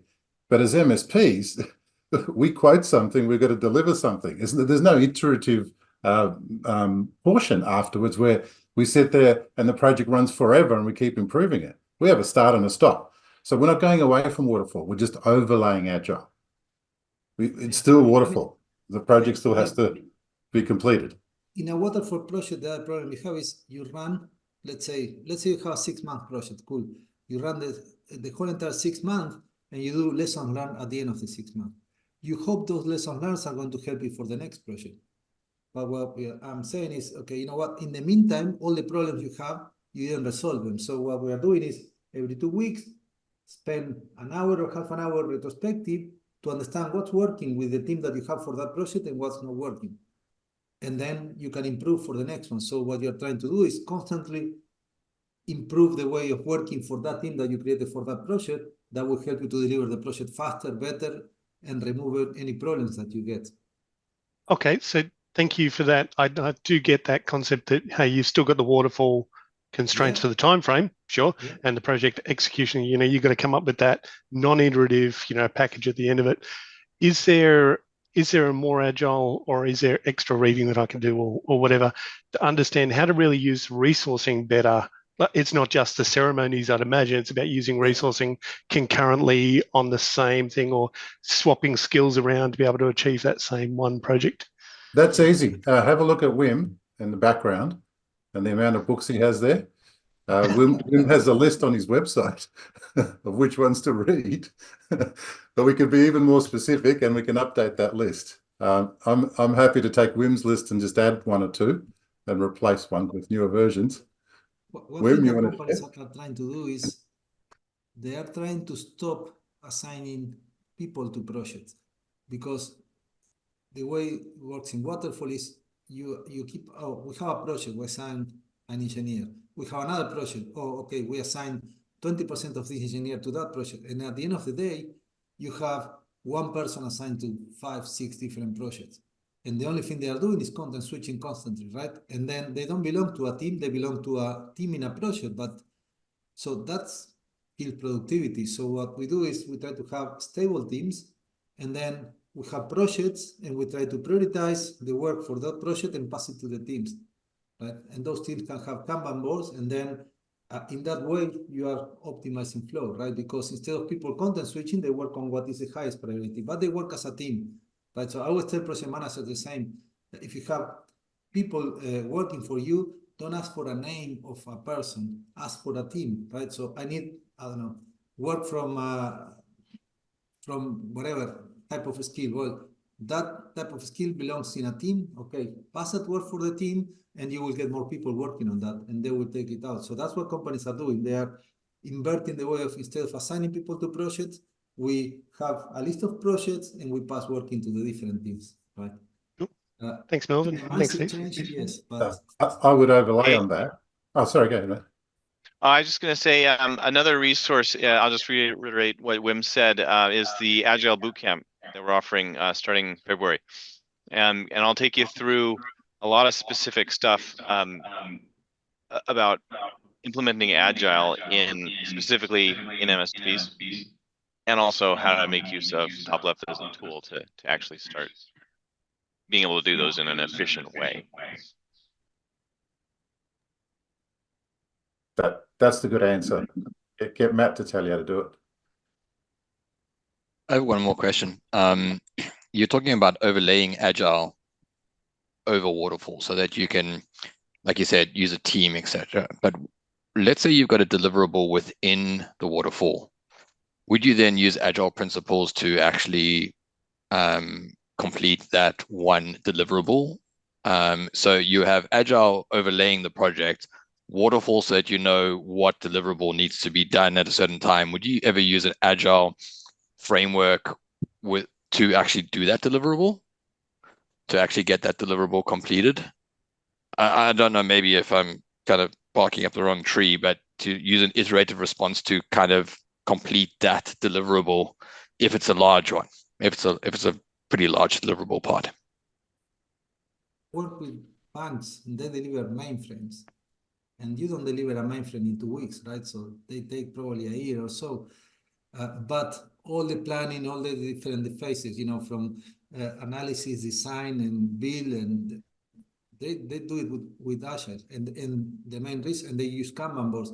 The main reason is because there is so many things to coordinate that it's easy when you get people working for you and updating boards so that each team is updating their own tasks so that you don't need to be chasing around, right? So you have these ceremonies to make sure you're on track. I think, as I was saying earlier, right? So rather than having an hour a week for an update to find out what is the status of your task, and maybe sometimes people cannot make it, and you wait 2 weeks until you get an update, and then you find that that task, nobody worked on it, or it was blocked, and you didn't know. You find it every day because you have a daily stand-up, and whatever happens, you immediately know, and you can take action. Or you go to a board and you are like, oh, that's blocked. Okay, let me resolve that block, right? So you go with that, right? So if you ask me, and be myself a project manager, before I will run it in this way, right? So it made my life easier. I have full control, visibility, and whenever something happens, I can react immediately, right? I don't need to find it a week or two. I remember my days as a waterfall. It was like, well, by the time you find that something is blocked, you lost too much time, right? So now you need to try to catch up with that. That's not efficient, right? To answer could you use the iterative approach within a project? If it's big enough and if there are unknowns. Sometimes we go and do a project that's never been done. Guess what? Things are not going to work the way we expected. We're going to learn stuff. And we might be implementing something thinking it's going to work in a particular way, but the reality is it ends up working a different way. So we have to make iterative changes to the actual plan. Now, we always go into those sorts of projects is either we know what to do exactly and we've done it before, here's a quote, or it's like, you guys want us to do something new, we know 90%, but that 10% is a variable. We'll also quote it differently, but we'll treat it differently. We'll treat it like a proof of concept within a project, because we've got to actually get that thing working that no one's ever done before. Then you can use full agile iterative, let's try something, let's change it, let's make it better and improve it rather than trying to get it all done in 1 week or whatever the case may be. Yeah. So it depends on the size. Yeah, that's what I was looking for. Thank you. Nice.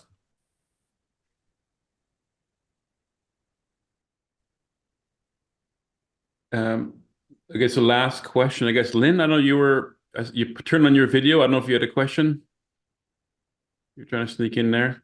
No, I was going to ask a question, but that was answered already. So thank you. Okay. Okay, awesome. All right, we're over 50 minutes past. I guess just to wrap this up, is there maybe just a bit of a retrospective? Is What are you all going to do different next week? What are you going to implement from this?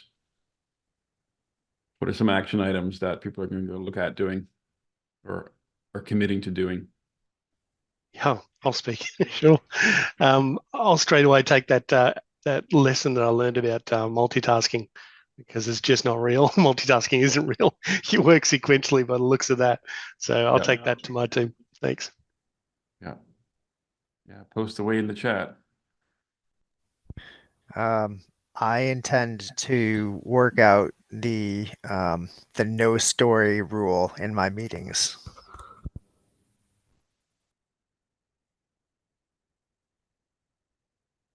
Cut out the emotion. Yeah. Too much drama. Yeah. Looking at the team stages, trying to get the team past the storming stage. Mm.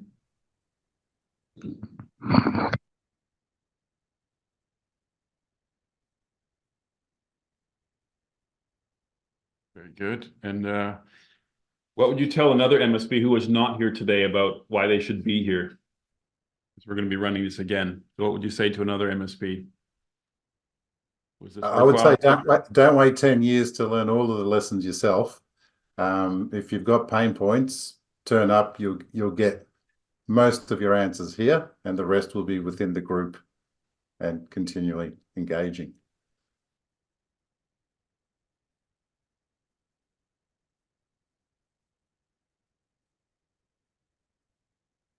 Yeah. Anyone else creating some FOMO, fear of missing out for other people?